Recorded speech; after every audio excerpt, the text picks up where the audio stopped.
Honour பண்ண போகிறோம். மேடைக்கு அழைக்கிறேன், வாங்க ஐயா.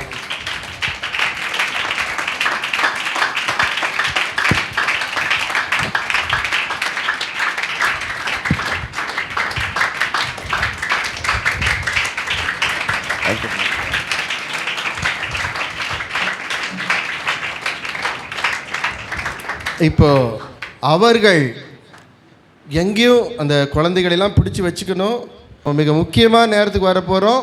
அவருடைய சாட்சி, கடவுளோட வார்த்தையை நீங்கள் ஒவ்வொருவரும் கேட்கும்படி உங்களை அன்போடு கேட்டுக்கொள்கிறேன். கரங்களை தட்டி அருமையான ஐயாவை நம்ம வரவேற்போம். எல்லாம் உற்சாகமாக கைகளை தட்டுங்க. ஹல்லேலூயா, ஹல்லேலூயா, ஹல்லேலூயா. நம்முடைய ஆண்டவர் இயேசு கிறிஸ்துவே மெய்யான தேவனும் நித்திய ஜீவனுமாய் இருக்கிறார். ஆமென். அவர் நேற்றும் இன்றும் என்றுமே மாறாதவர். ஹல்லேலூயா. இந்த நல்ல தேவனை பார்ப்பதற்காக, இல்லை ஒரு சிலர் கேட்பதற்காக, இந்த சின்ன குழந்தைங்களோடு சேர்ந்து சந்தோஷமாக இந்த தேவனை அனுபவிப்பதற்காக இன்றைக்கி நாம் விரும்பணுமோ இல்லையோ நம்முடைய ஜீவனை அவருடைய பார்வைக்கு அருமையாக்கி கொண்டார். ஹல்லேலூயா. நம்பிக்கையோடு இருப்போம். ஆண்டவருக்கு நிறைய விஷயங்களை இந்த உலகத்தில் செஞ்சுக்கிட்டே வரார் இல்லையா? அதில் ஒரு பெரிய விஷயம் என்னென்னா, சின்ன குழந்தைங்கள அதிகமாக அன்பு கூர்ந்து அவரிடத்தில் சேர்த்து கொள்வது. ஒரு ஆமீன்ஸுங்களை பார்க்கலாம். இப்படிலாம் சண்டே கிளாஸ் எங்கள் ஏரியாவில் நடக்கும். அப்போ பரசுவாக்கத்தில் என் குழந்தைங்க போவோம். என் பெரிய பொண்ணு போயிட்டு இருப்பேன். எனக்கு தெரியாது, நான் அனுப்ப மாட்டேன். எனக்கு ரொம்ப கோபமாக இருக்கும், எனக்கு பிடிக்காது, நான் அனுப்ப மாட்டேன். பெரிய பொண்ணு போவோம். அது போகும்போதெல்லாம் போய் அந்த சண்டே கிளாஸ் நடத்துகிற அந்த பிரதர்கிட்ட சொல்லுமா, எங்கள் அப்பா ரொம்ப குடிக்கிறாரு, அவர் மாறணும், எங்கள் அப்பா ஜெயிலேருந்து இப்போ தான் வந்தார், அவருக்கு ஒரு மாற்றம் உண்டாகணும், ஜெபம் பண்ணுங்கன்னு போகும்போதெல்லாம் சொல்லிக்கிட்டே இருக்குமா அந்த குழந்தை அந்த மாஸ்டர்கிட்ட. ஒரு நாள் அவர் கையை பிடிச்சிக்கிட்டு அந்த குழந்தைய நேராக கூட்டு, நானும் ஃபுல்லாக குடிச்சிட்டு படுத்துக்கிட்டு இருக்கிறேன், நேராக வீட்டுக்கு கூட்டின்னு வந்துட்டு என்னை எழுப்புறா ஏஞ்சி நின்று யாருன்னு பார்த்தா ஒரு நிற்கிறாரு. என்னையா அப்படின்னாக்கா, இல்லை உங்கள் குழந்தை உங்களை குறித்து ரொம்ப பாரப்படுது, நீங்கள் நல்லா இருக்கணும்னு குழந்தை விரும்புது, உங்கள் குடும்பத்தில் சமாதானம் வேணும்னு குழந்தை விரும்புது, நீங்கள் ஏன் டெய்லி குடிச்சிட்டு இப்படி அழிச்சிக்கிட்டு எல்லாத்தையும் நாசம் பண்ணுறீங்க அப்படின்னு சொல்லிட்டு கேட்டார். எனக்கு பயங்கர கோவம் வந்துச்சு. அந்த ஆளை ஒரு அடி அடித்து என் குழந்தைய அடித்து அப்படிலாம் துரத்தி விட்டவன் நான். ஹல்லேலூயா. இன்றைக்கி என்னுடைய வாழ்க்கையை பெரும் மாற்றத்துக்குள்ளாக இந்த இயேசு நடத்தினார். ஹல்லேலூயா. ஒரு காலத்தில் எனக்கு பிடிக்காது. ஒரு நல்ல நண்பனை, ஒரு ஃப்ரெண்ட்ஸை சபை குழந்தைங்களுக்கு அறிமுகப்படுத்தி இருக்குது. ஒரு ஆமீன் சொல்லுங்களை பார்க்கலாம். வேதத்தில் ஆண்டவர் நல்ல நண்பனாக தான் இருக்கிறார். நான் உங்களுக்கு கொஞ்சம் நேரம் இந்த நண்பனை அறிமுகப்படுத்துகிறேன் பாருங்கள். ரொம்ப அனுபவித்தவன், வேதத்தில் நிறைய விஷயங்களில் அனுபவித்தவன் ஒருத்தன் இருக்கிறான். அவன் தாவீதுன்னு சொல்கிறாங்க அவனுடைய பேர். ஆண்டவரோடு கூட நல்ல நெருங்கி பழகி பயணப்பட்டவன். அப்படி பயணப்பட்ட அந்த அற்புதமான அந்த பாத்திரம், தேவனை நண்பனாய் பெற்றுக்கொண்ட அந்த பாத்திரம் ஒரு வார்த்தையை வேதத்தில் பதிவு செய்கிறார். சங்கீதங்களின் புத்தகம் 34ஆம் அதிகாரம் அந்த 8வது வசனத்தில் ஒரு நல்ல வார்த்தையை அவர் பதிவு செய்கிறார். என்னென்னா, கர்த்தர் நல்லவர் என்பதை ருசித்து பாருங்கள். ஒரு ஆமேன்னு சொல்லுங்களேன் பார்க்கலாம். அப்பா, அவர் நல்லவர் என்பதை ருசித்து பாருங்கள். இந்த பிள்ளைங்க ஒரு வசனத்தை சொல்லிச்சு. இந்த சீனியர் பசங்களாம் சங்கீதம் 105 என்ன வசனம் அது? என்று தலைமுறைக்கும் ஒரு ஆமீன்னு சொல்லுங்களை பார்க்கலாம். அவர் நல்லவர்ப்பா, அவர் ஒரு ஆமீன்னு சொல்லுங்களை பார்க்கலாம். அனுபவிச்சவன் சொல்கிறான். இன்றைக்கி நீங்கள் எந்த சூழ்நிலையில் இந்த இடத்துக்குள்ளே நீங்கள் வந்தீங்கலாம் தெரியாது, எந்த நிலவரம் உங்களுடைய நிலவரம்னு எனக்கும் தெரியாது இல்லையா? வயிற்று வலியும் தலைவலியும் அனுபவிக்கிறவங்களுக்கு தான் தெரியும். ஹல்லேலூயா. உங்கள் வேதனைகள், உங்கள் பிரச்சனைகள் உங்களுக்கு தான் தெரியும். ஆனால் ஒன்று நிச்சயம், இந்த பிள்ளைகள் எப்படி சந்தோஷமாக இந்த நாட்களில் அழகாக தேவனுடைய அன்பில் அந்த நல்ல நண்பருடைய ஆளுகையிலிருந்து அழகாக கழிச்சிச்சோ, இன்றைக்கி இந்த பிள்ளைகளுக்கு ஒரு அழகான ஒரு முடிவின் நாட்கள். இன்றைக்கி இந்த பிள்ளைகளுடைய இந்த VBS முடிவின் நாட்களில் பெற்றோர்களுக்கு ஒரு நல்ல துவக்கத்தின் நாளாக கர்த்தர் மாற்ற போகிறார். ஒரு ஆமீன்ஸுங்களை பார்க்கலாம். எங்கே முடிக்கிறோமோ, எங்கே ஃபுல் ஸ்டாப் வச்சு முடிக்கிறோமோ அங்கே தான் கமா போட்டு ஆண்டவர் ஆரம்பிப்பார். ஒரு ஆமீன்ஸுங்களை பார்க்கலாம். ஹல்லேலூயா. என் பெயர் வில்மார்ட்னு சொன்னாங்க இல்லையா? எப்படி என்னுடைய பெயர் வில்மார்ட், என் கையில் இந்த பைபிள் எப்படி வந்துச்சுன்னு சின்ன அறிமுகத்தோடு கூட நான் கொஞ்சம் நேரம் அப்படியே என்னுடைய லைஃப்பை நான் உங்கள்கிட்ட ஷேர் பண்ணிக்கிறேன். எல்லாருக்கும் ஒரு விலாசம் இருக்கும் இல்லையா? கூப்பிட்டு கேட்டால் டக்குன்னு சொல்லுவீங்க. எனக்கு விலாசம் குடிகார பையன் தான் என்னுடைய விலாசம். எப்படி அந்த குடியினுடைய அந்த ஆளுகைக்குட்பட்டு என் பேர் வில்மார்ட்னு மாறிச்சு சொன்னால் நிச்சயமாக அது உங்களுக்கு ஆசீர்வாதமாக இருக்கும். நான் 1996 வருஷம் 6வது மாதம் ஒரு 3 நாள் லீவில் நான் வெளியில் வந்தேன். லீவுன்னு சொன்னால் ஏதோ வேலையில் இருந்தெல்லாம் கிடையாது. நான் ஒரு சிறை கைதி, ஜெயில் கைதி பரோலில் வந்தேன். அப்படி வரும்பொழுது பார்த்திங்கன்னா இந்த சிட்டிக்குள்ளே புரஷவாக்கம்னு சொல்லிட்டு ஒரு இடம், அங்கே நிறைய லாட்ஜ் இருக்குது. அந்த லாட்ஜில் யாருன்னா ஃபாரினர்ஸ் தங்கியிருந்தால் எனக்கு சொல்லுவாங்க. நான் அவங்கள போய் பார்த்து பேசி வேறு மாதிரி பார்த்து பேசி பணத்தை வாங்கி நண்பர்கள்கிட்ட கொடுத்துட்டு திருப்பி ஜெயிலுக்கு போயிடுவேன். எனக்கு மனு போட்டு என்னுடைய தேவைகள் எல்லாம் சந்திப்பாங்க. அப்படி அந்த 1996 வருஷம் 6வது மாதம் வந்த பொழுது அந்த புரஷவாக்கத்தில் மதர்ஷான்னு சொல்லிட்டு ஒரு துணிக்கடை, எதிர்க்க பார்த்தீங்கன்னா வெள்ளாள தெரு, கீழே சரவணபவன் ஹோட்டல், மேலே சக்தி பிரியான்னு சொல்லிட்டு ஒரு லாட்ஜி. அந்த லாட்ஜில் 104 நம்பர் ரூமில் ஒரு வெள்ளைக்கார துறை தங்கியிருக்கிறாருன்னு சொன்னாங்க. சரி, இன்றைக்கி துறையை போய் பார்த்துடலாமேன்னு சொல்லிட்டு நான் வேறு மாதிரி நான் மேலே போயிட்டேன். மேலே போய் அந்த 104 நம்பர் ரூம் காலிங் பெல் அழுத்தின உடனே டோரை திறந்தார். டோரை திறந்த உடனே கேட்ட ஃபஸ்ட்டு வார்த்தையே வாட் யூ வாண்ட் அப்படி சொல்லிட்டு ஆங்கிலத்தில் மிக வேகமாக அந்த வார்த்தையை அவர் கேட்டார். அவர் அப்படி கேட்டதுக்கு அப்புறமா பார்த்தீங்கன்னா எனக்கு வார்த்தைலாம் வரல, அப்படியே நின்று போச்சு. இந்த கை மறுத்து போச்சு. மெயினாக எப்போயும் டோரை திறந்தால் டக்குன்னு உள்ளே தள்ளிடுவேன். அன்றைக்கி என்னால் செயல்படவே முடியல. அன்றைக்கி அந்த துறையை பார்த்து ஒரு வார்த்தை கேட்கணும்னு தோணுச்சு. ஏன் எதுக்கெல்லாம் அன்றைக்கி தெரியாது. அது ஒன்று தான் உள்ளேருந்து வந்துச்சு. அந்த வார்த்தை ஐ வாண்ட் ஒன் பைபிள் அப்படின்ட்டேன். அவர் ஓகே அப்படின்னு சொல்லி டபக்குன்னு டோரை சாத்திட்டாரு. அப்படியே கால் தாங்கி கீழே வந்தால் நண்பர்கள் வெயிட் பண்ணுறாங்க. நான் பணத்தோடு வந்துடுவேன், ஜாலியாக இருக்கலான்னு சொல்லிட்டு வெயிட் பண்ணுற என் நண்பர்கள்கிட்ட சொன்னேன். அந்த டோரை திறந்து எதையும் கேட்கல. வாட் யூ வாண்ட் நான் கேட்டார். அதுக்கப்புறம் பார்த்தா எனக்கு பேச்சு வரல, என்னையும் தெரியாமல் நான் பைபிள் கேட்டப்பா, என்னன்னு தெரிலப்பா அப்படின்னு. அப்போ அந்த வெள்ளைக்கார துறைக்கு ஆட்டோ ஓட்டுகிற என்னுடைய நண்பர், அவர் தான் ரூட்லாம் கொடுப்பார். அவர் சொன்னார், வருஷத்தில் 2 தடவை அந்த வெள்ளைக்கார துறை சென்னைக்கு வருவார். வரும்பொழுதெல்லாம் பக்கத்தில் ஐநாவரத்தில் போய் ஒரு சர்ச்சில் அவர் பிரசங்கம் பண்ணுவார்னு சொல்லிட்டு சொன்னார். பிரசங்கம் பண்ணுற ஆளெல்லாம் ஏன்ப்பா எனக்கு காமிச்சிங்கன்னு அன்றைக்கி நான் வெளியில் நண்பர்களோட ஜாலியாக இருந்துட்டேன். நான் வெளியில் வந்ததை என்னுடைய உறவுகள் கேள்விப்பட்டு நான் அடித்து போட்டாங்க. நான் சிறை கைதின்றதுனால ஒரு 7 நாள் ட்ரீட்மெண்ட்டு ஜிஹெச்சில். அந்த 7வது நாள் என்னை பார்ப்பதற்காக அந்த வெள்ளைக்கார துறை ஆட்டோ ஓட்டுகிற என்னுடைய நண்பரை கூப்பிட்டுக்கிட்டு நேராக ஜிஹெச்சுக்கே வந்துட்டார். வந்து அன்று அவர் எனக்காக செபித்து என் கரத்தில் ஒரு வேத புத்தகத்தை கொடுத்துட்டு அவர் போயிட்டார். அப்படி போன அந்த வெள்ளைக்கார துறை பேர் தான் இங்கிலாந்து தேசத்தைச் சேர்ந்த இவாஞ்சலிஸ்ட் வில்மார்ட் என்பது அவருடைய பெயர். நான் ஆண்டவரை ஏற்றுக்கொண்டு திருச்சபைக்குள்ளே வந்த பிறகு என்னை நடத்தின அந்த பரிசுத்தவான் அந்த போதகர், நான் ஞானஸ்தானம் எடுக்கும்பொழுது என்னுடைய பழைய வேதாகமத்தில் கீழே எழுதியிருக்கும் ஓரத்தில் ப்ரெசன்டட் பை வில்மார்ட்னு அந்த பேர் எடுத்து எனக்கு அப்படியே வச்சார். பேர் வைக்கும்போது எங்கள் பாஸ்டர்கிட்ட கேட்டேன், எனக்கு ஏன் பாஸ்டர் இந்த பேரெல்லாம் வைக்கிறீங்கன்னு. ஏன்னா எனக்கு சின்னதில் ஏற்றி விட்டாங்க மண்டையில், இயேசு கிறிஸ்து ஒரு வெளிநாட்டு தெய்வம், இயேசு ஒரு வெள்ளைக்கார தெய்வம் அப்படின்னு குழந்தையாக இருக்கும்போது நம்மளுக்கு மண்டையில் ஏற்றி வளர்த்தாங்க. எனக்கு ஏன் பாஸ்டர் இந்த வெள்ளைக்கார பேரெல்லாம் வைக்கிறீங்கன்னு கேட்ட பொழுது என்னை நடத்தின அந்த போதகர் சொன்ன நல்ல ஒரு வார்த்தை, நாளானது விளங்க பண்ணும் அப்படின்னாரு. ஹல்லேலூயா. நாளானது விளங்க பண்ணுமா? ஒரு ஆமீன் சொல்லுங்களை பார்க்கலாம். சிம்பிளாக சொல்கிறேன், பக்கத்தில் இருக்கிறவங்கள அப்படி கொஞ்சம் திரும்பி பாருங்களேன். ஏம்மா பக்கத்தில் இருக்க கொஞ்சம் சந்தோஷமாக தான் பாருங்களேன். பார்த்து உங்கள் வலது கரத்தை எடுத்து அவங்களுக்கு கொடுத்து நாளானது விளங்க பண்ணுன்னு சொல்லுங்கள் பார்க்கலாம். பாஸ்டர் நாளானது விளங்க பண்ண பாஸ்டர், நாளானது விளங்க பண்ண ஒரு ஆமீன் சொல்லுங்களை பார்க்கலாம். அம்மா ஐயா, சபைக்குள்ளே காலை வச்சுட்டா சபையின் தலைவர் இயேசு நாளானதை அவர்கள் வாழ்க்கையில் கொண்டு வருவார். ஒரு ஆமீன் சொல்லுங்களை பார்க்கலாம். யாராவனா இருங்க, படிச்சிருங்க படிக்காமல் இருங்க, நீங்கள் எந்த லெவலில் இருந்தாலும் சரி, ஆனால் சபைக்குள்ளே காலை வச்சுட்டா அவங்க வாழ்க்கையில் ஒரு நாளை கர்த்தர் வச்சிருக்கிறார். ஒரு ஆமீன் சொல்லுங்களை பார்க்கலாம். இன்றைக்கி எத்தனை பேர் இந்த வந்திருக்கிற உங்கள் வாழ்க்கையில் உங்கள் குடும்பத்தில் எனக்கு ஒரு விடியல் வேணும், என் பொழுது மலராதா, என் வாழ்க்கை சிறக்காதா அப்படின்லாம் எத்தனை பேர் ஏங்கி இருக்கிறீங்களோ, தவிச்சிருக்கிறீங்களோ, புலம்பி இருக்கிறீங்களோ தெரியாது. எழுதி வச்சுக்கோங்க. அம்மா ஐயா, நாளைய பொழுது அது உங்களுடைய பொழுதாய் விடிய போகிறது. ஹல்லேலூயா. நாளைய தினம் அது நிச்சயமாக உங்களுக்காக தான் வரப்போகிறது. ஒரு ஆமீன் சொல்லுங்களை பார்க்கலாம். ஹல்லேலூயா.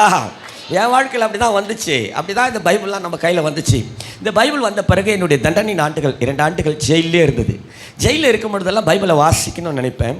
விருப்பத்தோடு தாகத்தோடலாம் கிடையாது, ஒரு டைம் பாஸுக்காக எல்லாத்தையும் பார்க்குறோம், பைபிளையும் பார்ப்போம்னு சொல்லிட்டு ஒவ்வொரு நாள் காலையில் எழுந்து எல்லாத்தையும் முடிச்சுட்டு நான் பைபிளை திறப்பேன்.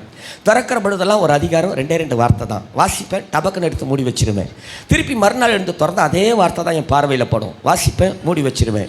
இப்படி கடைசியாக சிறைச்சாலையில் இருந்த அந்த 2 ஆண்டுகளும் 2 வசனத்தை தவிர நான் வேறு எதையும் நான் வாசித்தது கிடையாது, வாசிக்க தோணாது. அப்படி என் பார்வையிலே பட்ட அந்த வார்த்தை வாசிக்க நான் ஒரு அறிமுகத்துக்காக சொல்லுகிறேன். சங்கீதங்களின் புத்தகம் 118ஆம் அதிகாரம் 18 வாசித்துட்டு தான் 17 வாசிப்பேன். 18 சொல்லும், கர்த்தர் என்னை வெகுவாய் தண்டித்தும் சாவுக்கு ஒப்பு கொடுக்கவில்லை. 17வது வார்த்தை சொல்லும், நான் சாவாமல் படைத்திருந்து கர்த்தருடைய செய்கைகளை விவரிப்பேன் என்று. ஹல்லேலூயா. ஏசாயா தீர்க்கதரிசியின் புத்தகம் 55ஆம் அதிகாரம் 11வது வார்த்தை இப்படி சாட்சி கொடுக்கிறது. தேவன் தம்முடைய வார்த்தைகளை அனுப்புகிற பொழுது அது வெறுமையாய் அவரிடத்தில் திரும்பி வருவதில்லையாம், அனுப்பின காரியமாகும்படி வாய்க்கும் என்று வேதம் சொல்லுகிறது. ஹல்லேலூயா. பிள்ளைங்க வசனத்தை சொன்னாங்க பார்த்தீங்களா? சில பசங்க 5 வசனத்தை சொல்லிச்சு, பார்த்துருப்பீங்கள்ல. சிலது 1 தான் சொல்லிச்சு. ஒரு ஆமீன் சொல்லுங்களேன் பார்க்கலாம். ஏய் அம்மா ஐயா, அத்தனையும் ஜீவனும் வல்லமையும் உள்ளது. ஒரு ஆமீன் சொல்லுங்களேன் பார்க்கலாம். நிச்சயமாக என்னால் சொல்ல முடியும், உங்கள் பிள்ளைகளுடைய வாழ்க்கை ஆசீர்வாதமாக தான் இருக்கும். ஹல்லேலூயா.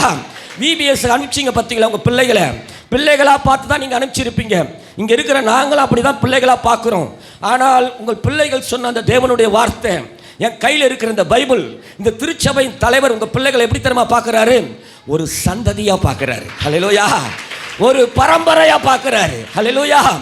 நாம் அனுபவிக்கிற இந்த வேதனைகளையும், நாம் அனுபவிக்கிற துக்கங்களையும், நாம் சுமக்கிற இந்த நிந்தைகளையும் ஒருபோதும் இந்த பிள்ளைகள் அனுபவிக்க இயேசு விடவே மாட்டார். ஒரு ஆமீன் சொல்லுங்கள பார்க்கலாம்.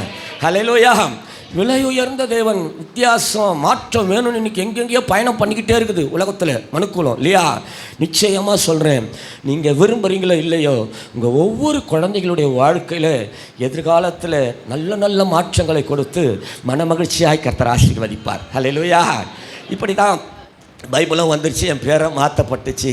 அவர் சொன்ன வார்த்தையின் பிரகாரமாகவே என்னை வெகுவாய் தண்டித்தும் சாவுக்கு ஒப்பு கொடுக்காதபடி இந்த நல்ல நாளில் உங்கள் மத்தியில் என்னை கொண்டு வந்து நிறுத்தி என் வாழ்க்கையில் அவர் செய்த செய்கைகளை விவரிக்க என் தேவன் தந்த இந்த நல்ல தருணத்துக்காக என் தேவனை நான் ஸ்தோத்தரிக்கிறேன். விசேஷமாய் அருமையான பாஸ்டர் அவர், எனக்கே ஆச்சரியமாகி போச்சு. அவர் நம்பரை வச்சுருக்கிறாரு பாருங்களேன், இல்லை என்ன அன்பு பாருங்கள், இல்லை அப்போது அந்த அன்பு இருந்தால் தான் அதை அப்படியே சேவ் பண்ண முடியும். ஒரு ஆமீன் சொல்லுங்களை பார்க்கலாம். அன்பு பிள்ளைகள் இடத்துல இருந்தால் தான், நீங்களாம் வசனம்லாம் சும்மா கிடையாதுங்க, மண்டையிலே நிற்காது. அப்போ அந்த பிள்ளைகள் ஆண்டவர் எவ்வளோ நேசிக்குது, ஆண்டவர் பிள்ளைகள் எவ்வளோ நேசிக்கிறார். ஒரு ஆமீன் சொல்லுங்களை பார்க்கலாம். ஹல்லேலூயா. அன்பு பெருகுனா தான் எல்லாமே நடக்கும். என்னை அன்போடு அழைத்த அன்பு போதகருக்கும் அவர் குடும்பத்தாருக்கும் வாழ்த்துக்களை தெரிவித்துக் கொள்கிறேன். இயேசுவை தேடி வந்த பிள்ளைகளுடைய அற்புதமான நிகழ்வுகளை பார்க்க வந்த உங்கள் ஒவ்வொருவரையும் இயேசுவின் நாமத்தினாலே நான் வாழ்த்துகிறேன். நிச்சயமாக கர்த்தர் ஆசீர்வதிப்பார். ஹல்லேலூயா. ஹல்லேலூயா. ஒரு வசனத்தை வாசித்தோம் இல்லையா? சங்கீதம் 34:8, கர்த்தர் நல்லவர் என்பதை ருசித்து பாருங்கள், அவர் மேல் நம்பிக்கையாக இருக்கிற மனுஷன் பாக்கியவானா. எல்லாரும் சேர்ந்து அந்த வசனத்தை சொல்லலாமா? அம்மா கொஞ்ச நேரம் சொல்லிடுறேன். நிச்சயமாக இந்த மீட்டிங் முடியறதுக்குள்ளாட்டி நம்ம எல்லாம் கடந்து தான் போக போகிறோம் இல்லையா? ஒரு அரை மணி நேரம் அதிகபட்சம் இல்லையா, கொஞ்ச நேரம் தான் இருக்க போகிறோம். உங்கள் வேதனைகள், உங்கள் பிரச்சனைகள், உங்கள் போராட்டங்கள், நீங்கள் அனுபவித்து கொண்டு வருகிற எல்லா காரியங்களும் உங்களுக்கு தெரியும். ஒருவேளை சரீரத்தில் பலவீனத்தை கூட இந்த எல்லைகளுக்குள்ளே நீங்கள் வந்திருக்கலாம். பிள்ளைகள் வந்திருக்குதே பார்க்கணுமேனு கூட உற்சாகத்தில் நீங்கள் வந்திருக்கலாம். நீங்கள் எந்த நிலவரத்தில் வந்தாலும் சரி, ஒன்று தெளிவாக தெரிஞ்சுக்குங்க, நீங்களாக வரல, இயேசு உங்களை உள்ளே கொண்டு வந்து சேர்த்துருக்கிறார். ஹல்லேலூயா. உங்களுக்கு ஒரு பெரிய விடுதலை கொடுப்பதற்காக, உங்களுக்கு ஒரு பெரிய மாற்றத்தை கொடுப்பதற்காக ஆண்டவரை ருசிக்க உங்களை அழைச்சிக்கிட்டு வந்திருக்கிறாரு. ஹல்லேலூயா. அந்த வசனத்தை எல்லாரும் சேர்ந்து என் கூட சேர்ந்து உற்சாகமாக சொல்லுங்கள் பார்க்கலாம். பெரியவங்க சின்னவங்க எல்லாம், கர்த்தர் நல்லவர் என்பதை ருசித்து பாருங்கள், அவர் மேல் நம்பிக்கையாக இருக்கிற மனுஷன் பாக்கியவன். ஒரு ஆமீன் சொல்லுங்க பார்க்கலாம்.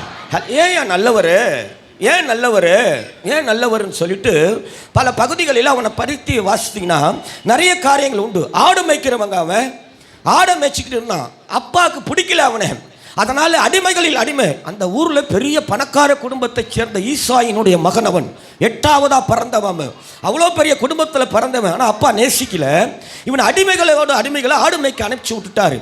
அப்படிப்பட்ட சூழ்நிலையில் கட்டப்பட்டு வேதனைகளை சுமந்து அவ்வளவு துக்கங்களை சுமந்து வாழ்ந்து கொண்டு இருந்த அவனுடைய வாழ்க்கையில் ஒரு நாள் கர்த்தர் இடைப்படுகிறார். ஹல்லேலூயா. இப்போ எல்லாத்தையும் மாற்றிட்டாரு. மாற்றினதுக்கப்புறம் இப்போ தான் பிரச்சனையை ஆரம்பிக்குது. என்னன்னா, தேசத்தினுடைய ராஜா சவுல் அவனை சாகடிக்க தேடிக்கிட்டே வரான் பாருங்க. தேடிக்கிட்டே வரான், ஓடிக்கிட்டே இருக்கிறான். ஓடுகிற அந்த ஓட்டத்தில் எங்கெங்கேயோ போய் மனிதர்களுடைய கதவெல்லாம் தட்டினா கதவை யாருமே திறக்கலை. ஹல்லேலூயா. இப்போ 4வது வசனத்தில் ஒரு வார்த்தை சொல்கிறான். என்ன சொல்கிறான் தெரியுமா? சங்கீதம், நான் கர்த்தரை தேடினேன், அவர் எனக்கு செவி கொடுத்து என்னுடைய எல்லா பயத்துக்கும் என்னை நீங்கள் ஆக்கி விட்டார். ஒரு ஆமேன்னு சொல்லுங்க பார்க்கலாம். மனுஷனை தேடினப்பா என் நெருக்கத்தில், என் உபத்திரவத்தில் என் உறவுகள் என் கூட இருக்கிறாங்க, அவங்க பார்த்துக்குவான்னு நினைச்சேன். ஆனால் எல்லாரும் கதவை சாத்திக்கிட்டான், ஒருத்தன் கூட செவி கொடுக்கலப்பா. இப்போ தெரிஞ்சது, என்ன ஒருத்தர் அடைச்சார் இல்லை, அவரை தேடினேன், அவர் எனக்கு செவி கொடுத்து என்னுடைய எல்லா பயத்துக்கும் என்னை நீங்களாக்கி விட்டாராம். ஒரு ஆமேன்னு சொல்லுங்கள பார்க்கலாம். அப்போ அந்த பயத்தை அவன் அண்டர்லைன் பண்ணலங்க, இந்த பயம் அந்த பயம்லாம் சொல்லலை, எல்லா பயத்துக்கும் என்னை நீங்களாக்கி விட்டார். அதனால் நான் சொல்கிறேன்ப்பா, அவர் நல்லவர் என்பதை நீங்களும் ருசிச்சு பாருங்க. ஒரு ஆமேன்னு சொல்லுங்கள பார்க்கலாம். ஹல்லேலூயா. நான் ருசித்தேன், என்னுடைய எல்லா பயத்துலையும் நான் ருசித்தேன், அவர் நல்லவராகவே இருந்தார். நீங்களும் கொஞ்சம் டேஸ்ட் பண்ணுங்க. ஒரு ஆமேன்னு சொல்லுங்கள பார்க்கலாம். ஹல்லேலூயா. அப்போ பயம் ஒவ்வொரு மனிதனுடைய வாழ்க்கையில் இன்னைக்கு ருசிக்க முடியல, ஆசீர்வாதங்கள் அனுபவிக்க முடியல. பயம் இன்னைக்கு பல ரூபத்தில் இன்னைக்கு மனுக்குலத்தை சிறப்பிடிச்சு கட்டி வச்சிருக்குது பாருங்க. ரொம்ப பேருக்கு தெரியாது. பயம் வந்தால் கூட இன்னொன்று வருதான். 1 யோவான் 4:18 சொல்லுகிறது, அன்பிலே பயம் இல்லையாம், பூரண அன்பு பயத்தை புறம்பே தள்ளுமாம், பயமானது வேதனை உள்ளதாம். அப்போ ஒரு மனுஷனுடைய வாழ்க்கையில், ஒரு குடும்பத்தில் பயம் வந்துடுச்சுன்னா கூட என்ன வருது பாருங்க, வேதனை வருது. சுமக்க முடியல, இன்னைக்கு தடுமாறி போயிடுறாங்க உலகத்தில். இல்லை, பல ரூபத்தில் பயம். நம்ம பார்க்குற பிரச்சனையை தான் சொல்கிறோம். அப்பா கடன் பிரச்சனைப்பா அவங்களுக்கு, இல்லை அவங்களுக்கு வியாதிப்பா, பார்க்குற பிரச்சனை. அதாவது இந்த தாய்மார்கள், பெண் பிள்ளைகளை பெற்றெடுத்த தாய்மார்கள் சொல்லுகிற அந்த வார்த்தையை நான் பதிவு செய்ய விரும்புகிறேன். நம்ம சந்தோஷமாக இருக்கிறீங்களாமான்னு கேட்டால் சொல்லுவாங்க, எங்கள் பாஸ்டர் சந்தோஷமாக இருக்கிறது, எங்கன்னா 1 கிலோ 2 கிலோ விற்றா வாங்கி கொடுத்துட்டு போங்க பாஸ்டர். நம்ம அப்படிலாம் பேசுகிறேன்னா என்ன பாஸ்டர் பண்ணுறது? இந்த குழந்தைங்கள, இந்த பெண் பிள்ளைகளை நாங்கள் வயிற்றில் வச்சுருந்தோம் பார்த்தீங்களா, 7-8 மாதம் கர்ப்பத்தில். அப்போ சுமந்த நாட்கள் இருந்த பயத்தை விட இப்போ இதுங்க 13-14 வயசில் மெச்சூர்டாக இருக்குது பாஸ்டர். ஒரு நாளை தள்ளுறது, ஒரு வருஷத்தை தள்ளுறத போல் திக்கு திக்குன்னு பயமாக இருக்குது பாஸ்டர். எதிர்காலத்தை குறித்த பயம். பிள்ளைகளை, குழந்தைகளை கூட விட்டு வைக்கிறது கிடையாதுங்க. அவ்வளவு பொல்லாத உலகத்தில் நீங்களும் நானும் பயணிச்சுக்கிட்டு இருக்கிறோம். எதிர்காலத்தை குறித்த பயம். எப்போ சூறையாடுவான்னு தெரியாது, எப்போ பிள்ளைகளுக்கு என்ன நடக்கும்னே தெரியாது. பயம் இன்னைக்கு பல ரூபத்தில் வேதனையை கொண்டு வந்து இன்னைக்கு மனுக்குலத்தை சிதறடிச்சுக்கிட்டே இருக்குது. இப்போ +2 தேர்வு முடிஞ்சு போச்சு, இல்லை பிள்ளைங்களாம் எழுதியிருக்கிறாங்க, எக்ஸாம் 10th எழுதி முடிச்சுக்கிறாங்க. இப்போ பார்த்தீங்கன்னா வருஷம் பார்க்குறோம், பத்திரிகை பிரித்தா +2 ஃபெயில் ஆகி போச்சு, சூசைட் பண்ணிக்கிச்சு, நீட் எக்ஸாமில் ஃபெயில் ஆகி போச்சு, தற்கொலை பண்ணிக்கிச்சு, இல்லை டெய்லி பார்க்குறோம் கடன் பிரச்சனை, சூசைட் பண்ணிக்கிட்டாங்க. காண்கிற பிரச்சனையை தான் சொல்கிறோம். ஆனால் சமுதாயத்தை சந்திக்க அந்த குழந்தைங்களுக்கு பயம் பாருங்க. இல்லை, ஐயோ கூடவே படித்தவன் பாஸ் பண்ணிட்டான், நான் ஃபெயில் ஆகிட்டேனே, குழந்தைக்கு அந்த வேதனையை சுமக்க முடியலம்மா. கடங்கார வாசலில் வந்து கத்திடுவான், வேதனையை சுமக்க முடியல. அந்த குடும்ப பேர் நம்மளாம் சாதாரண ஆளை சொல்லு, டாப் லெவலில் இருக்கிறோம். எத்தனையோ பேர் இன்னைக்கு தற்கொலையை தேடி, மரணத்தை தேடி ஓடுறாங்க. அசிங்க அவமானத்துக்கு பயந்து ஓடிக்கிட்டே இருக்கிறோம். இப்போ பேய் பிசாசு பில்லி சுனி குடும்பத்தை அழிக்கிறதுக்கு என்னென்னலாம் ரூபத்தில் பயத்தை கட்டவிழ்த்து விட முடியுமோ அப்படியெல்லாம் அவிழ்த்து விட்டு குடும்பத்தை சிதைச்சி சின்னாபனப்படுத்திடுறான். நமக்கு பிரச்சனை தான் தெரியுது, ஆனால் இந்த பயத்தை ஆயுதமாய், இந்த பயத்தை கருவியாக ஒருத்தன் யூஸ் பண்ணுறானா, அவனுடைய பெயரை பைபிள் சொல்லுது. எபிரேயருக்கு எழுதின நிருபம் 2ஆம் அதிகாரம் 14-15 வாசித்தா, ஜீவகாலமெல்லாம் மனுக்குலத்தை மரண பயத்தின் அடிமைத்தனத்தில் கட்டி வைத்திருக்கிற அவனுடைய பெயர் மரணத்துக்கு அதிகாரி பிசாசா. ஹல்லேலூயா. பயத்தை உண்டு பண்ணி மரணத்துக்கு நேராக ஒரு மனுஷனை நடத்துகிறவனுக்கு பேர் பிசாசுன்னு பைபிள் சொல்லுது. அதனால தான் அந்த பகுதியில் எழுதி வச்சிருக்கிறாங்க, பிள்ளைகள் மாம்சத்தையும் ரத்தத்தையும் உடையவராக இருக்கிறதுனால அவரும் அவர்களைப் போல மாறி மரணத்துக்கு அதிகாரி பிசாசை தம்முடைய மரணத்தினாலே அடித்தாராம். ஒரு ஆமேன்னு சொல்லுங்களை பார்க்கலாம். 2025 ஆண்டுகளுக்கு முன்பதாக ஆண்டவராகிய இயேசு கிறிஸ்து ஏயா விண்ணிலிருந்து மண்ணுக்கு கடந்து வந்தார்னா, மரண பயத்தை உண்டாக்கி மனுக்குலத்தை சிதைச்சி சின்னாபின்னப்படுத்தி அடிமைப்படுத்தி வச்சிருந்த அந்த பிசாசை தம்முடைய மரணத்தினால் அழிப்பதற்காகவே விண்ணிலிருந்து மண்ணுக்கு வந்தவர் அவர். ஹல்லேலூயா, ஹல்லேலூயா.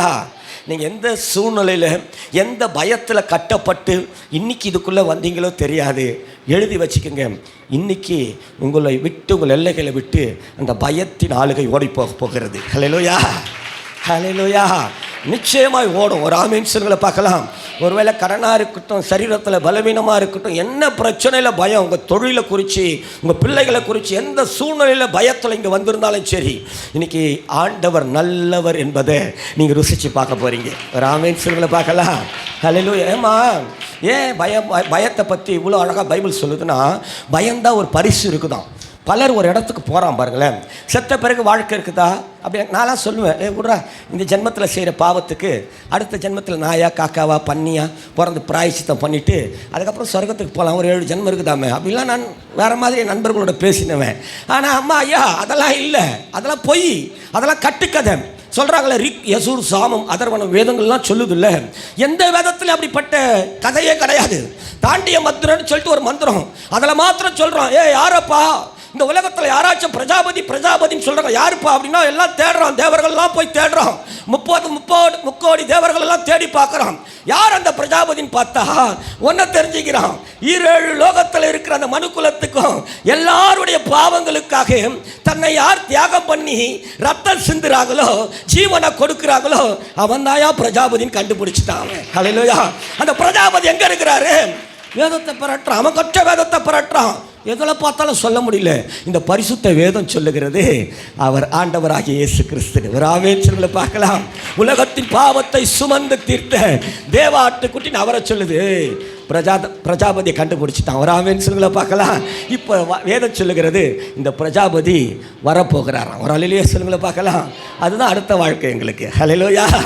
வாழ்கிற இந்த ஒரே ஒரு வாழ்க்கையை ஆசீர்வாதமா, பயமற்ற ஒரு வாழ்க்கையா, மேன்மைக்குரிய வாழ்க்கையாய் மாற்றுவதற்கு இந்த உலகத்தில் ஒருத்தராலுமே முடியாது. ஒரு ஆமென் சொல்லுங்களை பார்க்கலாம். நீங்கள் வேணால் செக் பண்ணி பாருங்களேன்.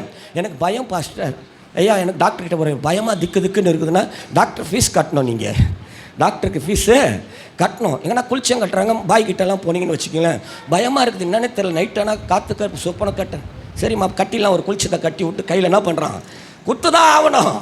எங்கே உலக நாடுகளில் எங்கே போனாலும் சரி இன்வெஸ்ட்மெண்ட்டை பண்ணணும், இருக்கிறத உருவிடுறான், பயம்னு போய் நின்னாலே. ஆனால் இங்கே அதெல்லாம் கிடையாது, எல்லாம் இலவசம் தான். ஒரு ஆமென் சொல்லுங்களை பார்க்கலாம். விடுதலை நிச்சயம் இன்னைக்கு. ஒரு ஆமென் சொல்லுங்களை பார்க்கலாம். பயத்தின் வல்லமையிலிருந்து விடுதலை பண்ணுகிற அற்புதமான ஸ்பெஷல் டாக்டர் ஆண்டவராகிய இயேசு. ஹல்லேலூயா. ஃபீஸ்லாம் கிடையாது இவர்கிட்ட. ஒரு ஆமென் சொல்லுங்களை பார்க்கலாம். ஹல்லேலூயா. என் வாழ்க்கையில் நிறைய, ஏன்னா பாருங்களேன், இப்போ பலர் ஒரு இடத்துக்கு போகிறாங்களாம். வெளிப்படுத்தின விசேஷம் 21:8 சொல்லுது, பலர் ஒரு இடத்துக்கு போகிறான். யார் யார் போகிறாங்கன்னு வாசிக்கிறீங்களா? அது முதல் கேட்டகரி வாசிங்களேன். பயப்படுகிறவர்கள்,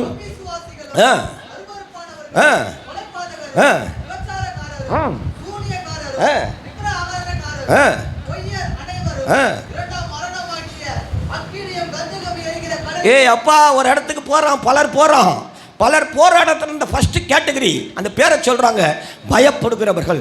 பயந்து வாழ்றதுனால நமக்கு கிடைக்கிற அந்த பரிசு என்னன்னா, 2ஆம் மரணமாக்கி அக்கினியும் கந்தகமும் எரிகிற கடல், நரகம்னு பைபிள் சொல்லுது. அவன் போகிறான், தப்பு பண்ணுறவன் போகலாம், ஏமா கண்டவெல்லாம் போகலாம். பயந்து வாழ்றதுனால நான் அதுக்கு போனோம். ஏன்னா அந்த நரகத்தினுடைய அதிகாரி பிசாசு. ஹல்லேலூயா. நாம் பிசாசின் பிள்ளைகள் அல்ல, கடவுளுடைய படைப்பு. நாம் ஒரு ஆமென் சொல்லுங்களை பார்க்கலாம். பரலோகத்தின் பிள்ளைகள். ஒரு அல்லேலூயா சொல்லுங்களை பார்க்கலாம். ஹல்லேலூயா, ஹல்லேலூயா, ஹல்லேலூயா. ஒன்றும் இல்லை, கொஞ்சம் நீங்களே திரும்பி பார்த்துக்கோங்களேன். சும்மா உங்கள் வீட்டில் உங்கள் பக்கத்தில் திரும்பி பார்த்துக்குங்க. இன்றைக்கி நிறைய பேருக்கு நிறைய வேலை இருக்கும்ல. டிவியில் நல்ல ப்ரோக்ராம்லாம் இருக்குது இல்லையா? இன்றைக்கி டிவியை விட்டு ரொம்ப பேரால் என்ன பண்ண முடியல, வெளியே வர முடியல, அடிக்ஷன் ஆகிட்டான் இல்லையா? நல்ல ப்ரோக்ராம்லாம் இருக்குது.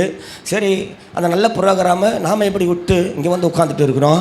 குழந்தை முக்கியமாக, டிவி முக்கியமான நிறைய குடும்பங்களில் டிவி தான் இன்றைக்கி முக்கியம்.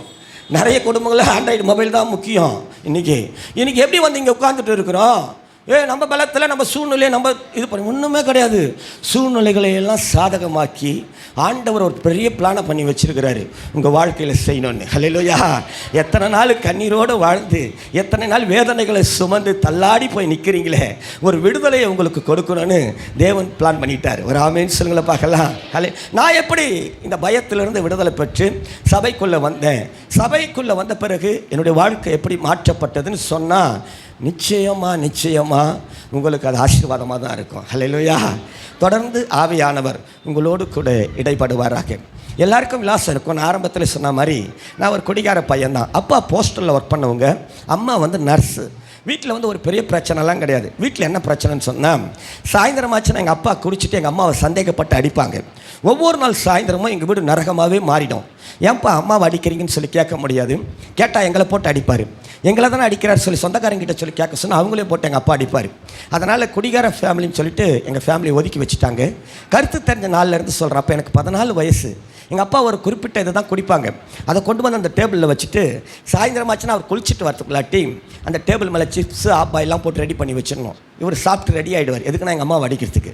ஒரு நாள் பார்த்தேன், இந்த ஆள் இதை சாப்பிட்டு தானே சண்டை போடுறாரு, அப்படி என்ன தான் இருக்குது பார்க்கலாம்னு சொல்லிட்டு அந்த ரம்மை உடச்சி ஒரு கிளாஸில் ஊற்றி குடித்தா ஒரே தலை சுத்தல் மயக்கம். போய் கட்டில் கடியில் போய் படுத்துட்டேன். நைட்டெல்லாம் என்ன நடந்துச்சு தெரியாது. மறுநாள் காலையில் கண் முழிச்ச பிறகு தான் எங்கள் அம்மாவுக்கு தலையில் கட்டு வீட்டில் பயங்கர பிரச்சனை. ஆனால் எனக்கு அது பெருசாகவே தெரியல. ஒவ்வொரு நாளும் அந்த நரகத்தை பார்த்து பார்த்து பழகிட்ட எனக்கு, அந்த பயத்தின் அனுபவத்தில் இருந்த எனக்கு அதை பார்க்காதபடி சுகம் கொடுத்த அந்த ரம்மு மேலே 14 வயசுலேருந்து ஆசை. காத்துக்கிட்டு இருப்பேன். எங்கள் அப்பா வந்து பாட்டில் வச்சுட்டு போனாங்கன்னா போய் பாட்டில் திறந்து கிளாஸில் ஊற்றிட்டு பாட்டில் தண்ணி ஊற்றி டைட்டாக மூடி வச்சுடுவேன். இப்படியா குடிக்க ஆரம்பிச்சிட்டேன். குடிக்காக அப்போவே வீட்டில் திருடுறது, சொந்தக்கார வீட்டுங்களுக்கெல்லாம் போய் திருடுவேன். அப்போயே ஒரு சின்ன டீம் ஆகிப்போச்சு. அப்பா அம்மாவுக்கு அவங்க பிரச்சனை பெருசாக இருந்ததுனால எங்களை கவனிக்கிறதுக்கு அவங்களுக்கு நேரம் இல்லாத போயிடுச்சு. அதனால் ஸ்கூல் படிப்பெல்லாம் ஒன்றும் கிடையாது. அப்படியே கட் அடிச்சுட்டு அப்படி சுற்றுறது. இப்போ எனக்கு வயசு 19. அப்போ எனக்கு கீழே 2 சகோதரிகள். ஒரு சகோதரிக்கு வயசு 17, இன்னொரு சகோதரிக்கு வயசு 15. என் கூட இருந்த என்னுடைய நண்பனால் என் மூத்த சகோதரின் வாழ்க்கையில் ஒரு தவறு ஏற்பட்டு கர்ப்பமாயிட்டாங்க. ஃப்ரெண்டு தப்பு பண்ணிட்டான், தங்கச்சி கர்ப்பமாகி போச்சு. ஒரு 4-5 மாதத்துக்கு அப்புறம் அந்த வயிறு வெளியே தெரிய ஆரம்பிக்கும் பொழுது என் சகோதரி கேட்கும்போது என் நண்பனுடைய பேரை சொல்லிடுச்சு.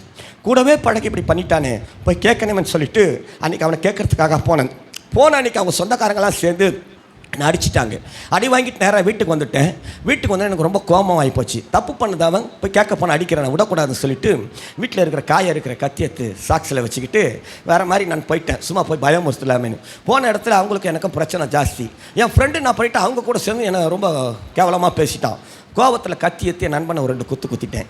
19 வயசில் என்னுடைய முதல் கொலையை செஞ்சுட்டு சென்னை மத்திய சிறையிலே 14 ஆண்டுகள் சிறை தண்டனை கைதியாக இருந்தவன் நான்.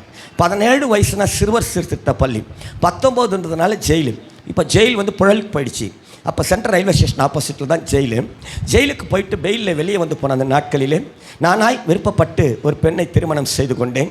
அப்படி ஜெயிலுக்கும் வெளியில் வந்து போன அந்த நாட்களிலே நான் ஜெயிலில் இருக்கும் பொழுதே எனக்கு வெளியில் 2 பெண் குழந்தைகள் எனக்கு பிறந்துட்டாங்க. இப்போ என் மனைவியவும் என் பிள்ளைகளையும் எங்கள் வீட்லையும் ஏற்றுக்கல, அவங்க வீட்டிலையும் ஏற்றுக்கல. அவங்க வீட்டில் என்ன பிரச்சனைனா, போய் ஒரு ஜெயில் அக்யூஸ்ட்டை கல்யாணம் பண்ணிக்கிட்டேன்னு சொல்லிட்டு என்னுடைய உறவை விரும்பலை. எங்கே நான் வெளியில் வந்து அவங்க வீட்டுக்கு வந்துன்னு சொல்லிட்டு அவங்களுக்கு பயம். அதனால் என் ஒய்ஃபை வீட்டில் சேர்த்துக்கல. அப்போவே என் மனைவி வீட்டு வேலைலாம் செஞ்சு தான் என் பிள்ளைகளை பார்த்துக்கிட்டாங்க. எனக்கும் மனு போட்டு என்னுடைய தேவைகளை சந்திப்பாங்க. இப்படியா என்னுடைய வாழ்க்கையில் 12 ஆண்டுகள் 9 மாதங்கள் நான் ஜெயிலில் இருந்ததுக்கப்புறம் ஒரு அண்ணா பிறந்த நாள் அன்னைக்கு ஜெயில் ரெக்கார்டில் நன்னடத்தின் காரணமாக என்னை ரிலீஸ் பண்ணி வெளியே அனுப்பிச்சிட்டாங்க. இப்போ 12 வருஷம் 9 மாதம் கழித்து நான் ஜெயிலை விட்டு நான் வெளியில் வரேன். நான் ஒரு லைஃபர்ன்றதுனால என் கூட எப்பவுமே ஒரு 3 பேர் இருப்பாங்க. இப்போ நான் குடிக்கணும், என் கூட இருக்கிறவங்க குடிக்கணும். அதற்காக பல தவறுகளை நான் சிட்டிக்குள்ளே செஞ்சவன். நான் பெரிய லெவல்லாம் கிடையாது. இன்றைக்கி காலையில் ஆரம்பித்து இன்றைக்கி நைட்டு வரைக்கும் சந்தோஷமாகவே இருக்கணும். அந்த சந்தோஷத்துக்காக பாவம் இங்கே இருந்தாலும் அதை போய் செய்து முடிக்கிறேன். ஒரு பாவியாகவே இந்த உலகத்தில் நான் ஜீவித்து கொண்டிருந்தேன். என்னுடைய சின்ன உலகம் பார்த்தீங்கன்னா, நான், என் மனைவி, என்னுடைய 2 பெண் குழந்தைகள், 3 நண்பர்கள், அவ்வளோதான் என்னுடைய சின்ன உலகம். அப்பா அம்மா உறவுகள் இருந்தாலும் அவங்க என்னை நேசிக்க விரும்பலை. கூப்பிடுவாங்க நல்லது கெட்டதுக்கெல்லாம், போனால் பார்ப்பேன்.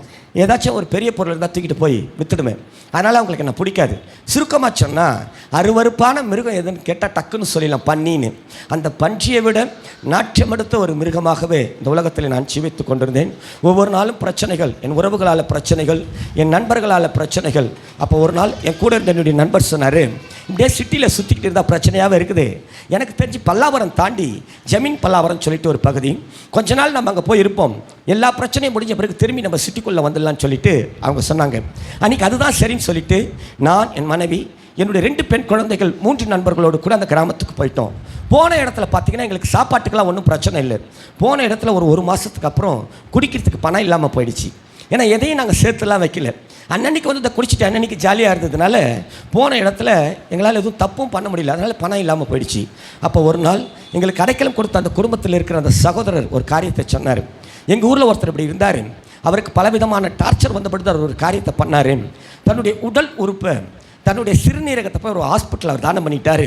அப்படி தானம் பண்ணினதுனால அவருக்கு ஒரு சர்டிஃபிகேட் கொடுத்தாங்க. அதை கொண்டு வந்து எஸ்பி ஆஃபீஸில் கொடுத்து, ஐயா நான் என் உடல் உறுப்பை தானம் பண்ணியிருக்கிறேன், என் மனைவி பிள்ளைகளோடு நான் திருந்தி வாழணும்னு நினைக்கிறேன், எனக்கு ஒரு வாய்ப்பு கொடுங்கன்னு சொன்னபடுது கருணையின் அடிப்படையில் இது வரைக்கும் நீங்கள் செஞ்ச தப்புக்கு கோர்ட் என்ன தண்டனை கொடுக்குதோ அதை ஏற்றுக்கணும், இதுக்கு மேலே நீங்கள் தப்பே செய்யக்கூடாதுன்னு சொல்லி எழுதி வாங்கிக்கிட்டு அவர் திருந்தி வாழறதுக்கு ஒரு வாய்ப்பு கொடுத்தாங்க. ரெண்டாவது, தன்னுடைய சிறுநீரகத்தை அவர் தானம் பண்ணினதுனால அவருக்கு கொஞ்சம் பணமும் கொடுத்தாங்க. அதை கொண்டு வந்து ஒரு சைக்கிள் கடை வச்சுக்கிட்டு இன்றைக்கி மனைவி பிள்ளைகளோடு அவர் சந்தோஷமாக இருக்கிறாரு. நீங்களும் ட்ரை பண்ணலாமேன்னு சொல்லிட்டு சொன்னாங்க. எனக்கு இந்த பிரச்சனைலாம் ரெண்டாவது தான். கிட்னி விற்றா பணம் கொடுக்குறாங்கன்னு சொன்னாங்க பாருங்கள், பட்டுன்னு வந்து மண்டையில் ஏறிக்கிச்சு. எனக்கு பணம் தேவை. ரெண்டாவது, என் கிட்னி எடுப்பாங்களோ என்னன்னு தெரியாது, இப்போ ஆல்கஹால் ஊறி போன ஒரு கிட்னி.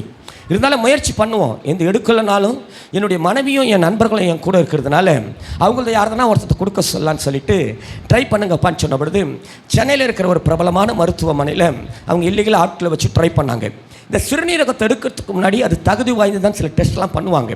அன்றைக்கி அந்த டெஸ்ட்டுக்கு நான் போக வேண்டிய சூழ்நிலை, ஏன்னா இந்த ஃபெயிலியர் ஆச்சுன்னா தான் யாரையாச்சும் அனுப்ப முடியும். அன்றைக்கி போய் எடுக்கப்பட்ட அந்த டெஸ்ட்டில் என்னுடைய சிறுநீரகம் எடுப்பதற்கு தகுதி உள்ளதுன்னு சொல்லி ரிசல்ட் வந்துடுச்சு. இப்போ ஹாஸ்பிட்டல் நிர்வாகம் என்னை அழைத்து என் சிறுநீரகத்துக்காக அவர்கள் 50,000 ரூபாய் விலை பேசி என் சிறுநீரகத்தை வாங்கி கொண்டார்கள். குடிக்காக என் கிட்னியை 50,000 ரூபாய்க்கு வச்ச ஒரு நாற்றம் எடுத்த ஒரு புண்டன் நான். அவ்வளவு அசுத்தம், அவ்வளவு அருவருப்பு. இந்த அசுத்தத்தை கூட, இந்த அருவருப்பை கூட அவருடைய ரத்தத்தினால் மாற்றி பலிபீடத்தில் நிற்க வச்சு இந்தியாவின் 13 மாநிலங்களை கடந்து ஒரு 3 உலக நாடுகளுக்குள்ளே இன்றைக்கி நம்ம குரல் போய்கிட்டு தான் இருக்குது. ஒரு 4 கிராம சபைகளை நிறுவுகிற பாத்திரமாய் மாற்ற முடியும்னா இயேசுவை தவிர வேறு யாருங்க? ஹல்லேலூயா. அம்மா, இயேசு நீங்களும் நானும் நினைக்கிற மாதிரிலாம் கிடையாது. இயேசு அவர் ஒருவரே மெய்யான தேவன். ஹல்லேலூயா. இயேசு நீங்களும் நானும் நினைக்கிற மாதிரிலாம் கிடையாது. பணத்தை கொண்டு வந்து இப்போ ஒன்றும் தேவையில்லை. உள்ளே வரும்பொழுது தான் இருதயத்தை திறந்து விட்டுட்டா போதும். இயேசு அங்கே ஒரு ஆமீன் சொல்லுங்களை பார்க்கலாம், ஒரு அலையிலேயே சொல்லுங்களை பார்க்கலாம். இயேசு பெரியவர். அம்மா, இயேசுவை நண்பர்களா, இயேசுவை நீ எப்படி கூப்பிட்டாலும் சரி அந்த ரூபத்தில் வந்து உனக்கு உதவி செய்கிறவர். பசங்களா, நண்பர்களா, இன்றைக்கி இயேசுவை ஏற்றுக்கொண்டிருக்கிறது. ஒரு ஆமீன்களை பார்க்கலாம். நான் நிச்சயமாக சொல்லுவேன், இங்கேருந்து நீங்கள் போகும்போது நீங்களும் அவர்களை ஃப்ரெண்டாக தான் உங்கள் வீட்டுக்கு கூப்பிட்டு போக போகிறீங்க இன்றைக்கி. ஹல்லேலூயா, ஹல்லேலூயா. ஏன்னா அவ்வளோ பெரிய ஆண்டவர், சபையின் தலைவர் இந்த இயேசு தானா. ஹல்லேலூயா. பெரிய காரியங்கள். நான் அதாவது எப்படி சொல்கிறதுன்னா, எங்கள் அப்பா வந்து அவ்வளோ குடிக்காரு, சென்ட்ரல் கவர்மெண்ட் சர்வெண்ட்டு. ஆனால் கைரேகை நல்லா பார்ப்பார். கைரேகை சாதாரணமாலாம் பார்க்குற ஆள் கிடையாது, பிரமிக்க வைக்கிற அளவுக்கு கைரேகை பார்க்குற ஒரு ஆள், டாப் லெவலில் பார்க்குற ஆள் அவர். காலையில் ஒரு 3-3:15 நான் பார்ப்பேன். எழுந்து உட்காந்து பச்சை தண்ணி தலையில் ஊற்றிக்கிட்டு இடுப்பில் வேஷ்டியை கட்டிக்கிட்டு அப்படி உட்காந்து கூப்பிடுவார். சிலதெல்லாம் நான் பெட்ஷீட்டை இழுத்து அப்படியே போற்றி பார்ப்பேன். கூப்பிடுவார், கூப்பிட்டு வா உட்காருன்னுவார். அப்படியே எல்லாம் பேசுவார். பேசிட்டு காலையில் எழுந்துச்சி போய் வெளியில் ஒரு 4 பேருக்கு அந்த ஜாதகத்தை வாங்கி பார்த்துட்டு அதுக்கப்புறம் அவர் வேலைக்கு போவார். இப்படிலாம் பிரமித்து பார்த்தேன் எங்கள் அப்பா. நான் 19 வயசில் ஜெயிலுக்கு போயிட்டேங்க. அடிக்கடி என்ன அவர் தான் வந்து பார்ப்பார். பார்க்கும் போதெல்லாம் அழுவார். அழாதப்பான்னு ஒரு நாள் சொன்னார், ஏய் இல்லைடா, நீ ஜெயிலுக்கு வந்ததுனால நான் அழுவலை, உன் கையில் ஆயில் ரேகன்னு ஒரு ரேகை ஓடுதுரா, இந்த ரேகை சொல்லுது நீ 33 வயசில் செத்து போயிடுவேன்னு இந்த ரேகை சொல்லுதுடான்னு சொல்லிட்டு போயிட்டார். 19 வயசில் ஜெயிலுக்கு போயிட்டவன் நான். நடுவில் பரோல் அதில் இதில் வரும்பொழுதுலாம் நானே லவ் பண்ணி கல்யாணம் பண்ணிக்கிட்டேன். 2 பொம்பளை பசங்களை ஆகிப்போச்சு. இப்போ ஜெயிலை விட்டு நான் வெளியில் வரும்போது, என் தண்டனை ஆண்டு காலம் முடிஞ்சு வெளியே வரும்போது 31 வயசில் தான் வெளியவே வந்தேன். வந்தால் திரும்பி பார்த்தா 2 பொம்பளை பசங்க, என் ஒய்ஃபு. எங்கள் அப்பா சொன்ன இன்னும் அந்த ஆயிலின் நாட்கள் முடியும் 2 வருஷம்தான். இந்த 2 வருஷத்துக்குள்ளே இதுங்களுக்கு எதையாச்சும் சேர்த்துணுமே சொல்லிட்டு எல்லா குறுக்கு வழியிலையும் போனவன் நான். வேதனைகள், அவ்வளவு பிரச்சனைகள், போராட்டங்கள் தான்.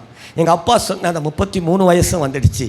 இந்த 33 வயசில் தான் இந்த ஏசப்பா உலகத்துக்கு செத்து நீதிக்கு பிழைக்க என்னை சபைக்குள்ளே கொண்டு வந்து சேர்த்தார். ஹல்லேலூயா. இன்றைக்கி மனத்தாழ்மையாக சொல்கிறேன், 57 வயதை கடந்து போய் கொண்டு இருக்கிறேன். ஹல்லேலூயா. பெரும் மாற்றம் ஒரு மனிதனுக்கு வேணும்னு விரும்பிட்டா இங்கே எதுவும் கிடையாது. அந்த விருப்பமும் தாகமும் அவனுக்குள்ளே பெருகிட்டா, நானும் வாழணும்ப்பா, நானும் என் பிள்ளைகளுக்கு ஆசீர்வாதமா, என் குடும்பத்துக்கு ஆசீர்வாதமா இந்த மண்ணில் நானும் இருக்கணும்ப்பான்னு விரும்பிட்டா இல்லாதவைகளை இருக்கிறவைகளை போல மாற்றுகிற தேவன் அவர். ஹல்லேலூயா. எல்லாத்தையும் செய்வார் பாருங்கள். அவ்வளவு விலையேற பெற்ற தேவன். பணம்லாம் நண்பர்கள்கிட்ட தான். 3-3.5 மாதம் அதே கிராமத்தில் நல்ல குடி, பணம் காலியாகிற அந்த ஸ்டேஜ். ஒரு நாள் எங்களுக்கு அடைக்கலம் கொடுத்த அந்த குடும்பத்தில் இருக்கிற அந்த சகோதரி அவங்க கணவர்கிட்ட சொல்கிறாங்க, பணம் காலியாக போது, இந்த ஆளை பார்த்தாலே ஒரு மாதிரி இருக்குது, நிச்சயமாக இந்த ஆள் அடுத்தது அவங்க பொண்டாட்டி கிட்னி வைக்கிறதுக்கு தயங்க மாட்டான், தயவு செய்து இந்த ஆளை அனுப்பிச்சி விட்ருங்கன்னு சொல்லிட்டு அவங்க பேசுனது என் காதில் விழுந்துடுச்சு. என் காதில் விழுணுன்றதுக்காகவே அன்றைக்கி அவங்க கொஞ்சம் சவுண்டாக பேசிட்டாங்க. நான் பார்த்தேன் அவங்கள அனுப்பிச்சிட்டு அசிங்கம், நம்மளா ஜென்டலாக வீட்டை விட்டு வெளியே போயிடலான்னு சொல்லிட்டு அன்றைக்கி நான், என் மனைவி, என்னுடைய 2 பெண் குழந்தைகள், 3 நண்பர்களும் அந்த வீட்டை விட்டு நாங்கள் வெளியில் வந்துட்டோம். வாழ்விலும் சாவிலும் என் கூடவே இருப்பேன்னு சொல்லி அநேக பாவங்களை ஒன்றாய் செய்தவர்கள். இப்போ அவங்க பார்த்தான், இவன் கூட இருந்தால் நம்ம கிட்னியை உருவிடுவான்னு பயம் வந்துடுச்சு. சொல்லிட்டே போயிட்டாங்க, தம்பு எல்லா பிரச்சனையும் முடிச்சுட்டு நாங்கள் வரோம், இப்போ நாங்கள் கிளம்புறோம் சொல்லிட்டு என்னை விட்டு அவங்களும் போயிட்டாங்க. இப்போ நான், என் மனைவி, என்னுடைய 2 பெண் குழந்தைகள் எங்கே போகிறதுன்னு தெரியல. அந்த கிராமத்தில் நாங்கள் ஒரு 7-8 மாதத்துக்கு மேலே இருந்ததுனால நிறைய பேர் எங்களை பற்றி விசாரிச்சுருக்கிறாங்க, யார் அவங்க புதுசாக இருக்கிறாங்கன்னு. அப்போ எங்கள் சூழ்நிலையெல்லாம் சொல்லியிருக்கிறாங்க. அப்போவே சிலர் எங்களை அனுப்பிச்சணும்னு சொல்லியிருக்கிறாங்க. ஆனால் சிலர் என் மீதும் என் பிள்ளைகளின் மீதும் இறக்கப்பட்ட சில நல்ல நண்பர்கள் பாவம் இருந்துட்டு போட்டுன்னு சொன்னவங்க அந்த கிராமத்தில் இருக்கிறாங்க. அதில் ஒருத்தருக்கு பேர் அன்புன்னு சொல்லிட்டு, அப்போ அது டெவலப் ஆகாத ஏரியா, மண் ரோடு. நாங்கள் நடந்து வரும்பொழுது அவர் எதிர்க்க பைக்கில் வரவர் எங்களை பார்த்துட்டு பைக்கை நிறுத்திட்டு, என்ன பிரதர் எங்கே கிளம்பிட்டீங்க அப்படின்னாரு. நான் சொன்னேன், அந்த வீட்டில் இந்த மாதிரி பேசிக்கிட்டாங்க, இதுக்கு மேலே அங்கே இருந்தால் நல்லா இருக்காதுன்னு சொல்லி கிளம்பிட்டேன்னு. சரி, எங்கே உங்கள் ஃப்ரெண்ட்ஸ்லாம்னாரு. எல்லாம் அவங்க ஊருக்கு போயிட்டாங்கன்னு. நீங்கள் எங்கே போகிறீங்கன்னாரு. எங்கே போகிறது தெரில பிரதர், கையில் ஒன்றும் பணம் இல்லைன்னு சொல்லிட்டு சொன்னேன். அப்போ தான் அவர் என்னை பார்த்து கேட்டார், நான் கேட்குறேன் தப்பாக நினைக்காதீங்க, என்னைக்காச்சும் உங்கள் குழந்தைங்களை குறித்து நினச்சி பார்த்துருக்குறீங்களா? 2 பொம்பளை பசங்க, பார்க்குறதுக்கு எவ்வளோ அழகாக இருக்குது பாருன்னு சொல்லிட்டு சொன்னார். என் கூடவே இருந்த என்னுடைய பிள்ளைகள் தான். ஆனால் ஒரு நாள் கூட என் பிள்ளைகள் என்கிற உணர்வோடு என் பிள்ளைகளை நான் பார்த்ததே கிடையாது. கேட்டதுக்கு அப்புறமா தான் அப்படி திரும்பி பார்க்குறேன். தலையில் எண்ணெய் இல்லாமல் கிழிஞ்சி போன ட்ரெஸ்ஸை போட்டுக்கிட்டு என் மனைவியின் கை என் பிள்ளைங்க பிடிச்சிட்டு இருக்கிறத பார்க்கும்போது எனக்கே கொஞ்சம் கஷ்டமாக தான் போச்சு. கஷ்டமாக தான் இருக்குதுங்க. அப்போ அவங்க சொன்னாங்க, நீங்கள் கிளம்பிட்டீங்க, தடுக்க விரும்பலை, ஆனால் உங்கள் பிள்ளைகளுக்காக நீங்கள் எதையாச்சும் செய்யணும்னு நினச்சா வாங்கலாம், ஒரு 10 நிமிஷம் நம்ம வீட்டில் போய் பேசலான்னாரு. எனக்கு வேறு வழி இல்லாததுனால அன்றைக்கி அவங்க வீட்டுக்கு போயிட்டேன். கூப்பிட்டு போய் உட்கார வச்சு காஃபிலாம் கொடுத்து அவங்க ஒய்ஃபோட அவர் பேச ஆரம்பிச்சிட்டாரு. ஒரு 1/2 மணி நேரம் கழித்து வந்து அவர் சொன்னார், பிரதர் நீங்கள் கிளம்பிட்டீங்க, ஆனால் ரொம்ப நாளாக உங்கள் பிள்ளைகளை பார்க்குறப்ப என் மனைவி சொல்லிக்கிட்டே இருப்பா, பாருங்கள் அந்த குழந்தைங்க எவ்வளோ அழகாக இருக்குதுன்னு சொல்லிட்டு. ஏன்னா எங்களுக்கு குழந்தைங்களே கிடையாது, நீங்கள் வேணால் ஒன்று பண்ணுங்களேன், உங்கள் பிரச்சனையெல்லாம் முடிச்சு நீங்கள் திரும்பி வர வரைக்கும் உங்கள் பிள்ளைகளை வேணால் எங்கள் வீட்டில் விட்டுட்டு போங்க, இதுங்க எங்கள் பிள்ளைகளை போல் நாங்கள் ஸ்கூல்லலாம் சேர்த்து நாங்கள் படிக்க வைக்கிறோம், உங்களுக்கு விருப்பம்னா இருக்கட்டும், விருப்பம் இல்லைன்னா எப்போ வேணால் கூப்பிட்டு போயிட்டீங்கன்னு சொல்லிட்டு அவங்க சொன்னாங்க. நான் உடனே என் ஒய்ஃபை கேட்குறேன்னு சொல்லிட்டு என் மனைவி வெளியே கூப்பிட்டு போய், இன்னமா குழந்தைங்களை கேட்குறாங்களே கொடுத்துடலாமான்னு. என் மனைவி சொன்னால், பேசாத கொடுத்துடலாங்க, நம்மளும் ஹாஸ்டலில் சேர்க்கணும் தானே ட்ரை பண்ணிக்கிட்டு இருக்கிறோம், நிறைய ப்ரொசீஜர் கேட்குறாங்க, ஆனால் இவங்க படிக்க வைக்கிறேன்னு சொல்கிறாங்க, ஒருவேளை திரும்பி நீங்கள் ஜெயிலுக்கு போகிற சூழ்நிலை வந்துட்டால் கூட நானே அந்த பக்கத்தில் ஒரு வீட்டில் தங்கி வேலை செஞ்சுக்கிட்டு குழந்தைங்கள போய் நான் டெய்லி போய் பார்த்துக்கிறேங்க, பசங்க படிக்கணுங்கன்னு சொல்லிட்டு என் ஒய்ஃப் சொன்னான். நான் சொன்னேன், கையில் ஒன்றும் இல்லாமல் கிளம்பிட்டோம், ஏதாச்சும் பணம் கொடுப்பெல்லாம் கேட்கலாமான்னு. என் மனைவி என்னை எதிர்த்துலாம் பேச மாட்டாங்க. அவங்கக்கிட்ட போய் சொன்ன பொழுது, என்ன இப்படியெல்லாம் பேசுகிறீங்களேன்னாங்க. இல்லை பிரதர், சிட்டிக்குள்ளே போக முடியாது, நான் இந்த பக்கம் எங்கன்னா போகணுன்னா கூட கையில் ஒன்றும் இல்லைன்னு சொன்ன பொழுது, அன்றைக்கி 2 பெண் குழந்தைகளை அவங்க வீட்டில் விட்டுட்டு அவங்க கையில் நான் வாங்கின பணம் 5000 ரூபாய். அதை வாங்கின உடனே அந்த பல்லாவரத்தில் என் கால் போன இடம் ஒரு ஒயின் ஷாப் தான், போய் கொஞ்சம் சாப்பிட்டு வந்துட்டேன். அது வரைக்கும் நல்லா இருந்த என் ஒய்ஃப் இப்போ ரோட்டில் ஓன்னு அழ ஆரம்பிச்சிட்டாங்க. நீங்கள் பணத்தை வாங்கிட்டு குடிக்க தானே போயிட்டீங்க, இந்த குடியை விடுவீங்கன்னு பார்த்தா விடுற மாதிரி தெரியல, இதுக்கு மேலே உங்களை நம்பி பிரயோஜனம் இல்லை, தயவுசெய்து பிள்ளைகளை வாங்கி என்கிட்ட கொடுத்துருங்க, நான் எங்கள் அம்மா வீட்டோடு போயிடுன்னு சொல்லிட்டு அழ ஆரம்பிச்சிட்டாங்க. என் மனைவியை ஆறுதல் படுத்துறதுக்காக நான் சொன்னேன், அழாதம்மா, தாம்பரம் தாண்டினா நிறைய கிராமம் இருக்குது, அந்த பக்கம்லாம் நம்மளை யாருக்குமே தெரியாது, ஏதாச்சும் ஒரு கிராமத்தில் போய் ஒரு வீடை வாடகைக்கு எடுப்போம், ஒரு வாட்ச்மேன் வேலையாச்சும் தேடிக்கிட்டு திரும்பி வந்து நான் குழந்தைங்களை கூப்பிட்டு வந்துடுறேன், ஏன் கவலைப்படுறேன்னு சொல்லிட்டு என் மனைவியை ஆறுதல் படுத்தி இப்போ பஸ்ஸை பிடிச்சி தாம்பரம் போய் இறங்கிட்டோம். தாம்பரத்தில் கிழக்கு தாம்பரம், அப்போ ரயில்வே கேட்டு அதை தாண்டினா ஈஸ்ட் தாம்பரம் பஸ் ஸ்டாண்டு 51Aன்னு சொல்லிட்டு ஒரு பஸ்ஸு ஏறி உட்காந்துக்கிட்டு கடைசி டிக்கெட் கேட்டபடுது அது அகரம் தென்னுங்கிற கிராமத்தில் எங்களை கொண்டு போய் இறக்கிடுச்சு. கையில் ஒரு 4600 ரூபாய் பணம், வீடு தேட ஆரம்பித்தேன். 300 ரூபாய் வாடகையில் 1000 ரூபாய் அட்வான்ஸில் ஒரு சின்ன ஒரு ஓலை வீடை வாடகைக்கு எடுத்துகிட்டு ஒரு 1500 ரூபாய்க்கு சமையல் செய்யறதுக்கு சின்ன சின்ன பாத்திரங்கள்லாம் வாங்கி வச்சுட்டு சுற்றி இருக்கிற பகுதிகள் அங்கே வேலை தேட ஆரம்பிச்சு. இப்போலாம் சின்னதாக பண்ணுறாங்க. அப்போ எனக்கு இதுலேருந்து இது வரைக்கும் லேசரில் பண்ணது இப்படி சாஞ்சு தான் நடப்பேன், வெயிட்லாம் தூக்கக்கூடாதுன்னு சொல்லிட்டாங்க. ரொம்ப சிம்பிளான வேலை, வாட்ச்மேன் வேலை தான் தேன்னா அந்த வேலை கூட கிடைக்கல. சூரிட்டி வேணும், ரேஷன் கார்டெல்லாம் வேணும்னு சொல்லிட்டாங்க. ரொம்ப கஷ்டம். நான் மிகைப்படுத்தி சொல்ல விரும்பலை. அன்றைக்கி என்னுடைய நிலவரம் டெட்லைன் எனக்கே பிடிக்கல. என் ஒய்ஃப் கிட்ட போய் சொன்னேன், ரொம்ப கஷ்டமாக இருக்குதும்மா அப்படி சொல்லிட்டு சொன்னேன். எல்லாத்தையும் விட்டுட்டு நீங்கள் மாத்திரம் போதுன்னு என் பின்னால் வந்த என் மனைவி சொன்ன ஒரு வார்த்தை, பேசாத நம்ம செத்து போயிடலாங்கன்னு சொல்லிட்டு சொன்னாங்க. ஏற்கனவே நான் அந்த முடிவை எடுத்துட்டேன். நான் சொன்னேன், 2 பொம்பளை பசங்க நம்ம இருக்கும்பொழுது அந்த பிள்ளைங்களுக்கு இந்த நிலவரம், நம்ம செத்துட்டு அதுங்களை யாரும்மா பார்த்துக்குவாங்க, பெசதான் ஒன்று பண்ணலாம், கொடுத்த இடத்துலேருந்து கூப்பிட்டு வந்துடலாம், குடும்பமாகவே சேர்ந்து நம்ம செத்துடலாமான்னு சொல்லிட்டு முடிவு பண்ணி அந்த அலுமினிய பாத்திரங்களை நசுக்கி கடையில் போட்டால் 60 ரூபா கொடுத்தாங்க. அதை வாங்கிக்கிட்டு நானும் என் மனைவியும் அங்கேருந்து ஜமீன் பல்லாவரம் வந்து குழந்தைங்களை கொடுத்த இடத்துல போய் கேட்டோம். ஒரு 2 நாள் மாத்திரம் குழந்தைங்களை கொடுங்க, நாங்கள் சந்தோஷமாக வச்சுட்டு நாங்கள் திருப்பி கொடுத்துட்றோம். என் நண்பர் பாம்பேயில் இருக்கிறார், வர சொல்லிட்டாரு.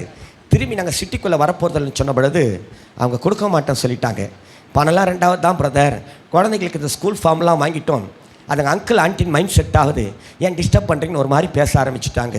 ஆனாலும் பக்கத்தில் என் மனைவி அழுதுகிட்டு இருக்கிறத பார்த்துட்டு ஒரு வார்த்தை சொன்னாங்க, நீங்கள் பாம்பேக்கு தனியாக தான் போகிறீங்க, பிள்ளைகளுடைய எதிர்காலத்தை பாழாக்க மாட்டீங்கிற நம்பிக்கையில் வேணால் ஒன்று சொல்கிறோம், உங்கள் வீடு எங்களுக்கு தெரியாது, வீடை காட்டுங்க, பிள்ளைகளை கொண்டு வந்து உங்கள் வீட்டில் விட்டுட்டு நாங்களே 2 நாள் கழித்து திரும்பி வந்து குழந்தைங்களை கூப்பிட்டு போயிடறோன்னு சொல்லிட்டு அந்த அகரம் தென்னுங்கிற கிராமத்தில் வந்து என் பிள்ளைகளை விட்டுட்டு அவங்க போயிட்டாங்க.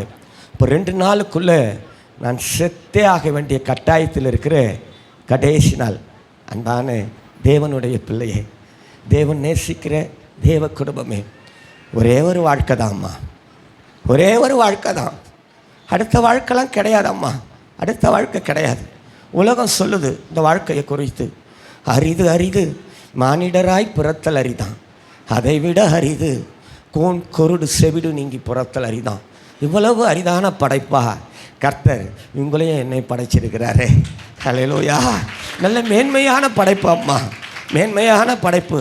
ஆனால் இந்த படைப்பில் தான் ஓடுகிற இந்த சின்ன ஓட்டத்தில் வேதம் சொல்லுது, பலத்தின் மிகுதியில் தான் என்பதான், கொஞ்சம் வாழ்க்கை தான், கொஞ்ச நாள் ஓட போகிற இந்த ஓட்டத்தில் இந்த உள்ளத்தில் அவ்வளவோ பிரச்சனைங்க, இந்த உள்ளத்தில் அவ்வளவோ வேதனைங்க, இந்த உள்ளத்தில் அவ்வளவோ போராட்டம். இன்றைக்கி இந்த வேதனையிலேருந்து விடுதலை கிடைக்கல எங்கேயும், இந்த வேதனையிலேருந்து ஒரு தீர்வு உண்டாகாதா, இந்த பிரச்சனையிலேருந்து ஒரு போராட்டத்திலேருந்து ஒரு விடுதலை கிடைக்காதான்னு இன்றைக்கி எங்கெங்கேயோ ஓடிக்கிட்டு இருக்கிறாங்க. அப்படி ஓடிக்கொண்டு இருக்கிற அந்த கூட்டத்தில், இந்த பல லட்சக்கணக்கான ஜனத்தில் அன்றைக்கி நானும் ஒருத்தனாக தான் இருந்தேன். இன்றைக்கி கர்த்தர் என் தலையெழுத்தை மாற்றி ஃபுல்பிட்டில் நிற்க வச்சிருக்கிறாரு. ஹல்லேலூயா, ஹல்லேலூயா.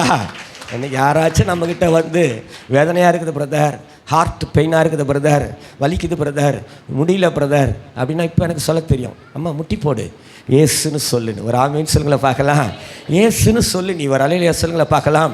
உங்களுக்கு தெரியுமா, ஒரு மனுஷனை அடிக்கிறதுக்காக, ஒரு நாட்டை அடிக்கிறதுக்காக, ஒரு ஊரை அடிக்கிறதுக்காக இன்றைக்கி பல ஆயுதங்களை கண்டுபிடிச்சிட்டான். கண்டம் விட்டு கண்டம் பாயுது, ஒரு பட்டனை தட்டினா ஒரு ஊரே இல்லாமல் போயிடுது, அப்படிப்பட்ட ஆயுதங்களெல்லாம் நிறைய கண்டுபிடிச்சிட்டான். ஆனால் எந்த மனுஷனையும் வாழ வைக்கிறதுக்கு எந்த ஆயுதமும் கிடையாது. ஹல்லேலூயா. மனிதனை வாழ வைக்கிற ஒரே பவர்ஃபுல் வெப்பன் இயேசு ஒருவர் மாத்திரம்தான். ஹல்லேலூயா. ஒரே பவர்ஃபுல் ஆயுதம் இது, சிறந்த ஆயுதம் இது. ஹல்லேலூயா. இதை கரெக்டாக யூஸ் பண்ணால் வாழலாம். ஒரு ஆமீன் சொல்லுங்களை பார்க்கலாம். நீங்கள் அத்தனை பேரும் வாழுவீங்க. ஹல்லேலூயா. எந்த இடத்துல நீங்கள் வாழ முடியலன்னு தவிச்சு போய் நிற்கிறீங்களோ, எந்த தொழிலில் நீங்கள் தோற்று போய் வந்திருக்கிறீங்களோ, எந்த இடத்துல வெட்கப்பட்டு வேதனைகளை சுமந்து தலை குனிஞ்சு நிற்கிறீங்களோ எனக்கு தெரியல, ஆனால் இந்த எல்லைகளுக்குள்ளே கொண்டு வந்த அந்த இயேசு குனிந்த உங்கள் தலையை நிச்சயமாய் நிமிர பண்ண போகிறார். ஹல்லேலூயா. இன்றைக்கி நைட்டே உங்கள் பலவீனங்களை மாற்றி உங்களை நிச்சயமாய் ஆசீர்வதித்து அனுப்ப போகிறார். ஹல்லேலூயா. அன்றைக்கி பாய்சன் வாங்க பணம் இல்லைம்மா, எனக்கு பாய்சன் வாங்குறதுக்கு கூட பணம் கிடையாது, நாங்கள் எப்படி வேணால் செத்துடலாம், ஆனால் என் குழந்தைங்களை எப்படி சாகடிக்கிறது, என் குழந்தைங்க ஏன்னா நாங்கள் செத்து எங்கள் குழந்தைங்க பழச்சிக்கிச்சுன்னா ரொம்ப கஷ்டமாக போயிடுமே, அதனால் முதல்ல குழந்தைங்கள சாகடிச்சிருவோம், அப்போ நம்ம செத்துடலான்னு சொல்லிட்டு அன்றைக்கி நைட்டு பல முயற்சிகளை செஞ்சோம். ஆனால் அதிலலாம் என் மைண்டு செட் ஆகலை.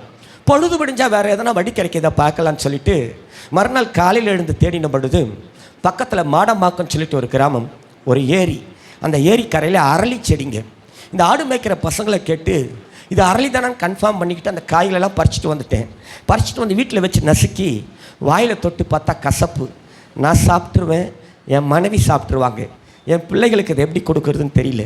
சாப்பிட்டுட்டு கசப்புன்னு சொல்லி துப்பிட்டா நாங்கள் செத்து எங்கள் பிள்ளைக்கு படைச்சிக்கோமே, என்ன பண்ணுற லைஃப்பில் நான் அதிகமாக அழுததெல்லாம் கிடையாது. அன்றைக்கி ஃபஸ்ட் டைம் எனக்கு அழுக வந்துடுச்சு. ஏன்னா நான் செஞ்ச பாவத்துக்கும் நான் செஞ்ச அக்கிரமத்துக்கும் பிராயச்சித்தன்னு நான் நிறைய காரியங்களை செஞ்சவன், நிறைய இடங்களுக்கு போனவன் நான். ஆனால் இன்றைக்கி நான் செஞ்ச பாவமும் நான் செஞ்ச அக்கிரமமும் என் மனைவியமும் என் பிள்ளைகளையும் சாகடிக்கிறேன் கொடூரமான நிலைமைக்கு கொண்டு வந்துடுச்சேன். உலகத்தில் தெய்வம் இல்லையா, இல்லை அதுக்கு தான் கண் இல்லையா, எனக்கு சாகிறதுக்கு கூட ஒரு நல்ல வழியை காட்டலேன்னு சொல்லி இதெல்லாம் நினச்சி எனக்கு அழுக வந்துடுச்சு. என் ஒய்ஃபும் அழுதுட்டுருக்குறாங்க, என் 2 பசங்களுக்கு ஒன்றும் தெரியாது, வீட்டுக்குள்ளே ஓரமாக விளையாடிட்டு இருக்குதுங்க. அன்னைக்கு அப்படிப்பட்ட ஒரு நெருக்கமான சூழ்நிலையில், அப்படிப்பட்ட ஒரு இறுக்கமான நிலவரத்தில் நாங்கள் இருந்த பொழுது தான் எங்கள் வீட்டு வாசல் கதவு தட்டப்படுகிற சத்தம். இப்போ போய் யாரை கதவு தட்டுறாங்கன்னு சொல்லிட்டு கதவை திறந்தா ஒரு வயசான அம்மா ரொம்ப கேஷுவலாக சொன்னாங்க, தம்பி பக்கத்தில் தான் என் வீடு, இன்றைக்கி சாயந்தரம் 7 மணிக்கு எங்கள் வீட்டில் ஒரு ஜெப கூட்டம் வச்சுருக்குறோம், சந்தில் வந்தீங்கனாலே பாட்டு சத்தம் கேட்கும், வாங்க தம்பி, கூட்டம் முடிஞ்ச உடனேயும் நாங்கள் சாப்பாடு போடுவோம்னு சொல்லிட்டு அவங்க போயிட்டாங்க. உடனே என் ஒய்ஃபை கூப்பிட்டு கேட்டேன்னா யாரோ வந்து ஜெப கூட்டம்லாம் சொல்கிறாங்களே யாருன்னு. என் மனைவி சொன்னாங்க, அவங்க யாருன்னெலாம் தெரியல, பார்த்தா அல்லேலூயாக்காரங்க மாதிரி இருக்கிறாங்க. ஒரு வார்த்தை சொன்னாங்க, பார்த்தீங்களா, கூட்டம் முடிஞ்ச உடனே சாப்பாடு போடுவாருங்க சொல்லிட்டு பேசாத அந்த கூட்டத்துக்கு போகலாங்க, அங்கே சாப்பாடு போட்டால் சாப்பிட வேணாம், அதை வேணால் கொண்டு வந்து இந்த அரளி கசப்பாக இருக்குதுன்னு சொல்கிறீங்களே, கலந்து குழந்தைங்களுக்கு கொடுத்து பார்க்கலாங்கன்னு சொல்லிட்டு என் ஒய்ஃப் சொன்னாங்க. அன்னைக்கு இந்த இயேசுவை தேடி அற்புதங்களுக்காக, சுகத்துக்காக, ஆசீர்வாதங்களுக்காக போன அந்த கூட்டத்தின் நடுவில் இந்த இயேசுவை தேடி சாகணும்னு போன ஒரு சின்ன கூட்டம் நாங்கள். இந்த இயேசுவை தேடி வாழ்த்துக்காக நாங்கள் அன்றைக்கி அந்த வீட்டுக்குள்ளே காலை வைக்கல, ஒருவேளை சாப்பாட்டுக்காக சாகிறதுக்காகவே காலை வச்சோம். போய் உட்காந்துக்கிட்டேன், அப்படியே செவுத்தில் சாஞ்சி உட்காந்துக்கிட்டேன். ஒருவேளை சாப்பாடை போட்டு என் மனைவி பிள்ளைகளை நேசிக்க தெரியாத குடிகார பாவி, அவ்வளவு ஈனப்புறவி, அப்படியே உட்காந்துக்கிட்டேன். கூட்டம் முடிஞ்சது, பாடினாங்க, என்னென்னமோ பேசுனாங்க, ஒன்றும் மைண்டில் ஓடல. என் மைண்டில் ஓடுங்கெல்லாம் சாகணும் இதான் ஓடி இருக்குது. கூட்டம் முடிஞ்சது, அந்த பாஸ்டர் வந்து எல்லாருக்கும் ஜெபம் பண்ணுவார், என்கிட்ட வந்து சொன்னார், முட்டி போடுங்க, நான் உங்களுக்காக செபிக்கிறேன் அப்படின்னாரு. நான் சொன்னேன், அதெல்லாம் ஒன்றும் வானாங்கன்னு. இல்லை பிரதர், முட்டி போடுங்க, இன்றைக்கி இயேசு உங்களை தொட விரும்புகிறாரு அப்படின்னாரு. நான் சொன்னேன், எனக்கு அதெல்லாம் பழக்கம் இல்லைங்க, வானாங்கன்னு. ஆனால் பக்கத்தில் இருந்த என் மனைவி சொன்னாங்க, பேசாத முட்டி போட்டுருங்க, சாப்பாடை வாங்கிட்டு நம்ம சீக்கிரம் வீட்டுக்கு போயிடலாம் அப்படின்னாங்க. இன்றைக்கி ஒரு நாள் தான் என் பிள்ளைங்க என் கூட இருக்கிற நாள். பொழுது விடிஞ்சா என் பிள்ளைகளை படிக்க வைக்கிறேன்னு சொன்னவங்க அந்த கூட்டு போகிறதுக்கு வந்துடுவாங்க. இன்றைக்கி இந்த அரளியை சாப்பிட்லன்னா கூட செத்தே ஆக வேண்டிய கட்டாயத்தில் இருக்கிற கடைசி நாள். என் மனைவி சொன்ன உடனேயும் எனக்கெல்லாம் ஒரு வாழ்க்கை கிடைக்கின்ற நம்பிக்கையிலையோ, நான்லாம் இந்த சமுதாயத்தில் என் மனைவி பிள்ளைகளோடு வாழ்வென்ற விசுவாசத்துலேயோ நான் இன்றைக்கி முட்டி போடல, வேண்டா விருப்பம் தான் நான் முட்டி போட்டேன். நான் முட்டி போட்ட உடனே அவர் தலையில் கை வச்சு சொன்னார், ஏற்கனவே 2 தடவை நீங்கள் சாக வேண்டியது சாகலை, இன்றைக்கி குடும்பத்தோடு சாகணும்னு நினச்சிட்டு வந்திருக்கிறீங்க, நீங்கள் சாகவே மாட்டீங்க, இயேசு உங்களை நேசிக்கிறார், இயேசு உங்களை நேசிக்கிறார். இந்த இயேசு கிறிஸ்து சொல்லுகிறார், உங்களை வாளாக்காமல் தலையாக்குவேன், நீங்கள் கீழாகாமல் மேலாவீர்கள் என்று இயேசு சொல்கிறாருன்னு சொல்லிட்டு சொன்னார். உண்மையாகவே அந்த வார்த்தை அன்றைக்கி எனக்கு ஒன்றுமே விளங்கலை. எனக்கு விளங்கலைன்றது அப்பா இயேசுவுக்கு தெரிஞ்சு திரும்ப 2வது தடவை ரொம்ப சவுண்டாக வித்தியாசமாக சொன்னார். 2வது தடவை அவர் சொன்ன அந்த விதம், அந்த வார்த்தை அப்படியே வந்து நெஞ்சில் நச்சுன்னு பாய்ஞ்சு போச்சு. ஏன்னா நான் வாழ்ந்த அருவருப்பான வாழ்க்கை, நான் வாழ்ந்த அசுத்தமான வாழ்க்கை, நான் வாழ்ந்த கேவலமான வாழ்க்கை எனக்கு தான் தெரியும். நம்ம வாழ்க்கையை குறித்து மற்றவங்க கொடுக்குற சாட்சிலாம் 2வது தான். இந்த மனசாட்சி சொல்லணும். ஹல்லேலூயா. நான் அவ்வளவு நாத்தம், எங்கள் அம்மா நேசித்த எங்கள் அம்மாவுக்கே என்னை பிடிக்கல, அவ்வளவு அசுத்தம், அவ்வளவு அருவருப்பு, ஆண்டவருக்கு நன்மை அதெல்லாம் ஒன்றுமே செஞ்சதுக்கு அவ்வளவு பாவம். ஆனால் அந்த இயேசு என்னை பார்த்து சொல்கிறாரு, நான் உன்னை வாழாக்காமல் தலையாக்குவேன், நீ கீழாகாமல் மேலாவான்னு சொன்னார் பாருங்க. அவர் ஆக்குறாரோ இல்லையோ, அன்றைக்கி அந்த வார்த்தைக்காகவே அழுகணும்னு தோணிடுச்சு. ஓன்னு கத்தி கதறி ஒரு 1/2 மணி நேரத்துக்கு மேலே முட்டி போட்டு அழுதுட்டேன். வீட்டில் போனால் அழ முடியாது, ஒய்ஃபு பிள்ளைங்க இருக்கிறாங்க, மைண்டு சேஞ்ச் ஆகிடும். அதனால் சாவறதுக்கு முன்னாடி இங்கேயே அழுதுலான்னு சொல்லிட்டு ஓன்னு கத்தி கதறி அழுதுட்டேன். அந்த அழுத நாளை அப்படி கொஞ்சம் திரும்பி பார்த்துக்கிறேன். 25 ஆண்டுகள் என் தலையெழுத்தையே கர்த்தர் மாற்றிட்டாருங்க. கொஞ்சம் ஜனங்கள் தேவனை ஆராதித்த அந்த இடத்துல, தேவனுடைய பிரசன்னம் இறங்கியிருந்த அந்த இடத்துல, தேவ சமூகம் இறங்கியிருந்த அந்த இடத்துல அன்றைக்கி நான் முழங்கால் படிக்கிட்டு அழுதேன். ஹல்லேலூயா. எங்கெங்கேயோ அழுதுருப்போம்ல, இந்த பிரச்சனையிலேருந்து இவன் தூக்க மாட்டானா, இவன் மாற்ற மாட்டானா, டாக்டர்கிட்ட போய் அழுகுறாங்க, ஒரு தீர்வு உண்டாகாதான்னு சொல்லிட்டு நான் சொல்லிட்டா, இன்றைக்கி கொஞ்ச நேரம் ஒரே ஒரு சொட்டு கண்ணீரை இந்த தேவ சமூகத்தில் சிந்திப்பாருங்களேன். உங்கள் இருதயத்தை திறந்து சிந்திப்பார். அம்மா, எதெல்லாம் முடியல நீ நினைக்கிறியோ, எந்த இடத்துல தடுமாறி கிடக்கிறியோ, எந்த பலவீனம் உன் சரீரத்தை ஆட்கொண்டு இன்னைக்கு உன்னை விட வச்சுட்டு கிடக்குதோ, நிச்சயமாக ஒரு விடுதலையை கர்த்தர் கொடுப்பார். ஏன்னா அவர் கண்ணீரை துருத்தியில் வச்சிருக்கிறார். ஹல்லேலூயா. எல்லாம் மாறி போச்சு பாருங்கள். எல்லாம் வேகமாக முடிக்கிறேன். என்னுடைய டெஸ்ட்மனியை நீங்கள் எல்லா கிறிஸ்துவ சேனல்களையும் யூடியூப்பில் போய் வில்மார்ட்னு போட்டிங்கன்னா பார்க்க முடியும். ஏஞ்சல் டிவி, சால்வேஷன் எல்லா சேனல்லையும் வரும். ரட்சிக்கப்படாத உங்கள் உறவுகளுக்கு போட்டு காட்டுங்க. நாடுகளை கடந்து கர்த்தர் ஆத்துமாக்களை அவர் பக்கமாய் திருப்பி கொண்டு இருக்கிறார். ஹல்லேலூயா. ஏசு யாருப்பா? ஏசு எங்கப்பா இருக்கிறாரு? ஏசு யார் தெரியுமா? உலகத்தில் வந்து எந்த மனுஷனையும் பிரகாசிப்பிக்கிற மெய்யான ஒளி அவர். ஹல்லேலூயா. அவ்வளவு நல்ல தேவன், அவ்வளவு நல்ல தேவன். அதன் பிறகு அந்த போதகருடைய தொடர்பு, அங்கேயே ஒரு பெயிண்டிங் வேலை அப்படியே போயிடுச்சு, வாழ்க்கையெல்லாம் அப்படியே போயிடுச்சு. அப்புறம் என் பசங்களெல்லாம் பேசி வாங்கி கொடுத்துறேன். ஒரு 7-8 மாதத்துக்கு அப்புறம் ஒரு ஆட்டோ டிரைவருடைய நட்பு ஏற்பட்டு அங்கேருந்து நான் வில்லிவாக்கம் பகுதிக்கு வந்தேன். வில்லிவாக்கம் பகுதிக்கு வந்த பொழுது என்னுடைய சொத்து 2 துணி மூட்டை, 2 பிளாஸ்டிக் குடம், அவ்வளோதான் என்னுடைய சொத்து. வில்லிவாக்கம் பகுதிக்கு வந்த பிறகு தான் இந்த இயேசு எனக்கு அற்புதமான ஒரு திருச்சபையை காண்பித்தார். சபை நல்லதம்மா, சபை நல்லது அம்மா, பிள்ளைகளை சபைக்கு அனுப்புங்க, நல்லது. உங்களுக்கு டைம் இருந்தால் ஒரு மணி நேரம் ஞாயிற்றுக்கிழமையில் வந்து சும்மா உட்காருங்க, நல்லதம்மா. விலையேறப்பட்டது சபை. அன்றைக்கி நான் சபைக்கு வரும்பொழுது என் நிலவரம் என்ன தெரியுமா? எங்கள் அப்பா அம்மா என் உறவுகள் அத்தனை பேர் இதே பரிசுபாக்கத்தில் நல்ல நிலவரத்தில் இருந்தாலும் அவர்களை பார்க்க முடியாத ஒரு சூழ்நிலை. ஒரு பக்கம் போலீஸ் பிரச்சனை, இன்னொரு பக்கம் என்னுடைய உறவுகள் என்னை சாகடிக்கணும், என் பிள்ளைகளை சாகடிக்கணும் தேடிக்கிட்டு இருக்கிறாங்க. அதன் மத்தியில் அடுத்த வேலை சாப்பாட்டுக்கு வழி இல்லாமல் ஒரு கிழிஞ்சு போன ஒரு வேஷ்டியை கட்டிக்கிட்டு காலில் போட செருப்பு இல்லாமல் அலங்கோலமாக திருச்சபைக்குள்ளே வந்தேன். என் பெரிய மகளுக்கு வயசு 8, என் சின்ன மகளுக்கு வயசு 7. குடும்பமாக திருச்சபைக்குள்ளே வந்தோம். இயேசுவை தேடினதை இயேசு பார்த்தார். ஹல்லேலூயா. இயேசுவை தேடினதை சபையை நடத்துகிற போதகரும் பார்த்தார். ஹல்லேலூயா. எங்கள் லெவலெல்லாம் மாற்றிட்டார். ஒரு ஆமென் சொல்லுங்களை பார்க்கலாம். தேடுங்க, ஒரு அல்லேலூயா சொல்லுங்களை பார்க்கலாம். தேடுங்களேன், ஒரு அல்லேலூயா சொல்லுங்களை பார்க்கலாம். எதையோ பணம் கொடுத்து தேடுறோமே, சும்மா 1 மணி நேரம் வந்து தேடுங்களேன், ஒரு ஆமென் சொல்லுங்களை பார்க்கலாம். தேடினா என்னையா கிடைக்கும்? 34:10 வீட்டில் போய் வாசித்து பாருங்கள். காட்டுக்கு ராஜா சிங்கமா, சிங்கத்தின் குட்டிகள் கூட பட்டினியாக கிடக்குமா? கர்த்தரை தேடிட்டா ஒரு நன்மையும் குறைவுபடாதா? அல்லேலூயா. தேடுகிறதை அங்கீகரிக்கிறவர். எந்த ஊரில் வாழ முடியல, எந்த ஊரில் என் பிள்ளைகளாக செத்துருவாங்கன்னு நினச்சோமோ அதே ஊரில் தான் என் பெரிய மகள் பிஎஸ்சி, பிஎட், எம்எஸ்சி, எம்ஃபில். இன்றைக்கி அவங்க அந்த எஸ்ஆர்எம் நம்பத்தூரில் இருக்குது பாருங்கள், அந்த ஸ்கூலில் கவர்மெண்ட் ஸ்கூல் டீச்சர். அவங்க திருமணம் முடித்து அவர்களுக்கு ஒரு பெண் குழந்தை உண்டு. என் சின்ன மகள் நர்ஸு, திருமணம் முடித்து அவர்களுக்கும் ஒரு பெண் குழந்தை உண்டு. கர்த்தர் நம்மளை தாத்தாவாகிட்டார் இன்றைக்கி. அல்லேலூயா, அல்லேலூயா. ஏசு எங்கப்பா இருக்கிறாரு? சொல்கிறாங்கல்ல, எங்கள் அம்மா வாழ்க்கை, தாத்தா வாழ்க்கை. இல்லை, என் வாழ்க்கையில் இயேசு. ஒரு ஆமென் சொல்லுங்களை பார்க்கலாம். அவரை ருசித்து பார்க்க விரும்புகிற ஒவ்வொருவருடைய வாழ்க்கையிலேயும் இயேசு. ஒரு ஆமென் சொல்லுங்களை பார்க்கலாம்.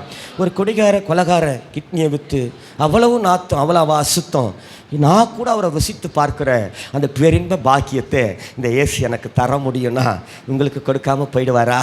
நிச்சயமாக கொடுப்பார். ஒரு ஆமென் சொல்லுங்களை பார்க்கலாம்.